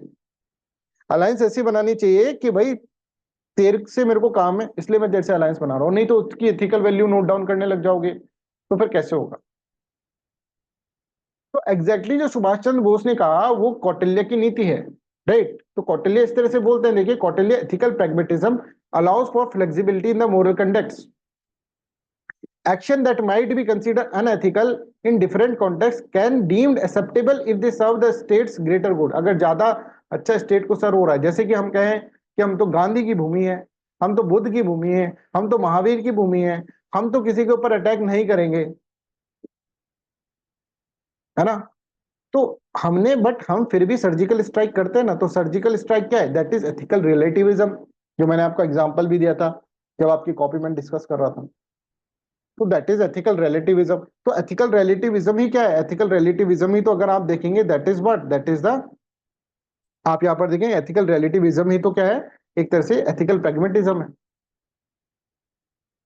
ठीक है, I hope this is clear, this is the Kautilya approach, इसलिए कौटिल्य को चाणक्य नीति इस तरह से ऐसे बोला जाता है, राइट। तो यहां पर देखो इसी तरह से end justifies the means, teleological approach अपना रहे कौटिल्य। तो Kautilya often advocates for the idea that achieving desirable outcomes such as state stability and prosperity, इसके ऊपर कौटिल्य फोकस कर रहे हैं, can justify the use of moral ambiguous और अनकन्वेंशनल मेथड को भी आप यूज कर सकते हो। The ultimate goal is more important than the strict adherence to the ethical norms. Ethical norms की तरह स्ट्रिक्ट एडरेंस रखने की जगह क्या कर सकते हैं, अल्टीमेट गोल जो है आपका इंपॉर्टेंट है, and is more important than the means. Situation के हिसाब से आपको अपने मोरल प्रिंसिपल बनाने चाहिए साहब। जैसे युधिष्ठिर ने करा, तो युधिष्ठिर को पूरा सपोर्ट करेंगे, ये सुभाष चंद्र बोस को पूरा सपोर्ट करेंगे कौटिल्य, ये चाणक्य नीति है। ठीक है, कृष्ण को, लॉर्ड कृष्ण को at the time of Mahabharat, तो उसको, उनको युद्ध के टाइम पर जो उन्होंने करा उसको पूरा सपोर्ट करेंगे कौटिल्य। तो that is known as what, that is known as ethical pragmatism, where primary the focus is on achieving effective result and maintaining the stability and prosperity of the state according to Kautilya, है ना। कौटिल्य के according ethical pragmatism ये है, even if it require bending or ignoring traditional moral norms। अब यहां पर कभी तुम बहुत बुरा फंसोगे जब आपको क्या होगा, गांधी वर्सेस कौटिल्य आपको करना होगा, तो आप क्या करोगे, है ना। तो गांधी वर्सेस कौटिल्य मतलब वही क्वेश्चन जो मैंने आपसे पूछा था कि एथिकल यूनिवर्सलिज्म या फिर एथिकल एब्सोल्यूटिज्म और एथिकल रिलेटिविज्म में क्या अंतर है। तो यहां पर आपने, जैसे यहां पर गांधी का एग्जांपल आपको देना चाहिए था, यहां आप कौटिल्य का एग्जांपल दे सकते थे, है ना। बेंथम का तो हमने दे दिया था एग्जांपल, कौटिल्य का भी एग्जांपल अब दे सकते हैं आप। तो I hope this is clear to everyone. तो कौटिल्य बहुत ज्यादा मतलब ऐसा था कि भाई देखो, जैसे आज आज के जमाने में देखेंगे तो मिस इन्फॉर्मेशन कैंपेन चलते हैं, मिस इन्फॉर्मेशन कैंपेन, है ना। आप देखेंगे ट्विटर के ऊपर, सोशल मीडिया के ऊपर कुछ भी न्यूज आ जाती है, तो that is wrong, wrong news जो होती है that is known as misinformation. किसी को आपको क्रिटिसाइज कर करके पूरी की पूरी एक तरह से उसके पीछे एक तरह प्रोपागेंडा लगा के उसको पूरा खत्म कर देते हो आप लीडर को, या फिर मान लो कोई फॉरेन लीडर है उसको, जैसे वेस्टर्न मीडिया करती है, मिस इन्फॉर्मेशन कैंपेन्स चलाती है, इसको कौटिल्य सही मानेंगे, that is highly unethical. Ethics point of view से कहेंगे तो कि फॉल्स इंफॉर्मेशन फैलाना that is not right, but according to Kautilya it is, if it is helping to the what, to state stability and prosperity, then it is very very okay. तो कहेंगे कौटिल्य ऐसे कहेंगे, देखिए मिसलीडिंग जो होता है एनिमी को करना through strategic communication that is very okay, false information फैलाना ओके है। ठीक है, I hope this is clear to everyone. Kautilya ऐसे बोलते हैं अभी कभी भी अपने दुश्मन के सामने, है ना, अपने आप जैसे हो वैसा आपको नहीं दिखाना चाहिए दुश्मन के सामने। आपको दुश्मन के सामने ऐसे दिखाना चाहता है, अरे भाई मैं तो कुछ जानता ही नहीं, मैं तो बहुत ही क्या हूँ, बहुत ही एक तरह से वीक रूलर हूँ, मैं क्या करूं भाई, कैसे अटैक करूं, तो दुश्मन थोड़ा सा क्या होता है, कंफर्ट जोन में आ जाता है, और फिर उसके ऊपर एकदम से सरप्राइज अटैक करो, इतना तगड़ा अटैक करना चाहिए दुश्मन को समझने का मौका ना मिले। तो ऐसा दिखाना, ठीक है, डिसीव करना किसी को, दैट इज रॉन्ग एथिकली, अगर हम देखेंगे तो that is wrong. But Chanakya बोलते हैं कि that is right if it is helping your state prosperity and stability. I hope you are getting my points, ठीक है। तो यहाँ पर कौटिल्य इस तरह से बोलते हैं, use of spies to monitor potential rebels and employing forces if necessary to maintain others or maintain order, right। इस तरह से आप देखेंगे तो यहाँ पर कौटिल्य इस तरह से एडवाइस करते हैं, इसीलिए चाणक्य नीति बोलते हैं। इसीलिए चाणक्य को नेगेटिव सेंस के अंदर देखा जाता है कि भाई चाणक्य ने ठीक है बात सही करी थी कि राजा कैसा हो, पर राजा के अंदर ये सब चीजें भेद के साम दाम दंड भेद वाली अप्रोच जो होती है, ठीक है, that is also not right, ऐसे बोला जाता है। तो ऐसे क्वेश्चन को कैसे हैंडल करें मैं बता चुका हूँ, फिर भी एक क्वेश्चन मैं दूंगा इसके ऊपर, ठीक है। प्लीज ट्राई टू अंडरस्टैंड, अभी से बता रहे हैं आपको। इस तरह का क्वेश्चन मैं दूंगा एक, उसके ऊपर आप कैसा लिखते हैं, ठीक है, वो मैं आपको देखकर फिर मैं आपको बताऊंगा कि क्या चीज आपको लिखनी चाहिए इसके ऊपर, ठीक है। तो I hope this is clear. इसके बाद हम और अगर बात करें इसके अंदर, तो कौटिल्य ऐसे बोलता है कि राजा जो होगा उसको एक तरह से साधु की तरह होना चाहिए, सेज, मतलब अपने लोगों के लिए, है ना, दूसरे लोगों के लिए नहीं, अपने लोगों प्रजा के लिए उसको एक तरह सेज की तरह होना चाहिए, है ना। तो उसने राज ऋषि भी बोला था कि swami should be raj rishi, swami should be such that कि स्वामी को एथिकल होना चाहिए, बिकॉज यथा राजा तथा प्रजा, ठीक है, प्रजा सुखी सुखम राजा, राइट। इस तरह के आपको स्टेटमेंट लिखने पड़ेंगे जब आपके ऊपर कौटिल्य से क्वेश्चन आ जाता है तो, ठीक है। अब कौटिल्य ने बहुत सारी बात इकोनॉमिक गवर्नेंस के बारे में भी कही है और भी बातें कही है पॉलिटिकल गवर्नेंस के बारे में, बट वो सब चीजें हमारे लिए इतनी इंपॉर्टेंट नहीं है जितनी की ये इंपॉर्टेंट है। तो I hope this is clear to everyone, Kautilya सबको समझ में आ गया होगा। Anybody has any kind of doubt please ask, ठीक है। तो साम दाम दंड भेद वाली थ्योरी समझ में आ गई, वहां से आप नेगेटिव डायमेंशन जा सकते हैं। आपने ये पूरा पढ़ लिया कि इसके अंदर स्वामी हमारा कैसा हो, स्वामी अमत्या जनपद दंड दुर्ग कोश मित्र, ये सब के बारे में हमने इसके अंदर समझ लिया, ठीक है। आइए अब हम करते हैं एक नए फिलोसफर से स्टार्ट अपना, है ना, एक नए फिलोसफर की थ्योरी हम पढ़ते हैं। और वो फिलोसफर जो, हेलो एवरीवन, कैसी लग रही है आपको class? I hope you are finding it very interesting. देखिए हम अधिष्ठान आइस चैनल पर आपको ऐसी बहुत सारी classes free of cost provide कर रहे हैं। जैसे आप देखेंगे इंडियन एक्सप्रेस एनालिसिस चल रहा है, आप देखेंगे कि क्विजेस भी बहुत सारी चल रही हैं, और 1.5 ईयर करंट अफेयर सीरीज भी हमने स्टार्ट कर दी अभी से ही, राइट, जिससे कि आपको लास्ट के अंदर कोई लोड ना है। इस बार अधिष्ठान आइस पे बहुत सारी चीजें आपको मिलने वाली है। कुछ फ्री कोर्सेज हैं, कुछ पेड कोर्सेज है। पेड कोर्स में अभी जो हमारा स्टार्ट होने वाला है वो है 15 अगस्त को इकोनॉमिक्स का बैच। बिलीव मी और not, this batch is going to be very important.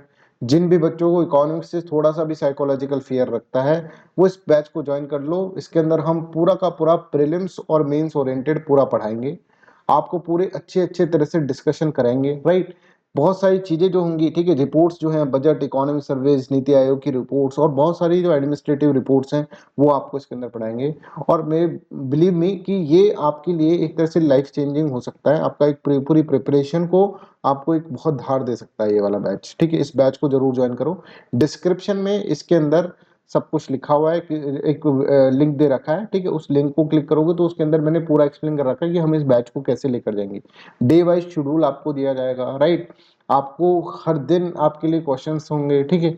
आपके लिए प्रीलिम्स की टेस्ट सीरीज अलग से होगी, मेंस की टेस्ट सीरीज होगी, how to write the answer, answer कैसे लिखना चाहिए, ऐसे के अंदर कैसे यूज करना चाहिए, सोसाइटी के अंदर इकोनॉमिक्स को कैसे डालना चाहिए, ठीक है, पॉलिटी के अंदर किस तरह से इकोनॉमिक्स को मिक्स करके हमको चीजें लिखनी होती है, वो सब चीजें आपको बहुत अच्छे से पढ़ाएंगे।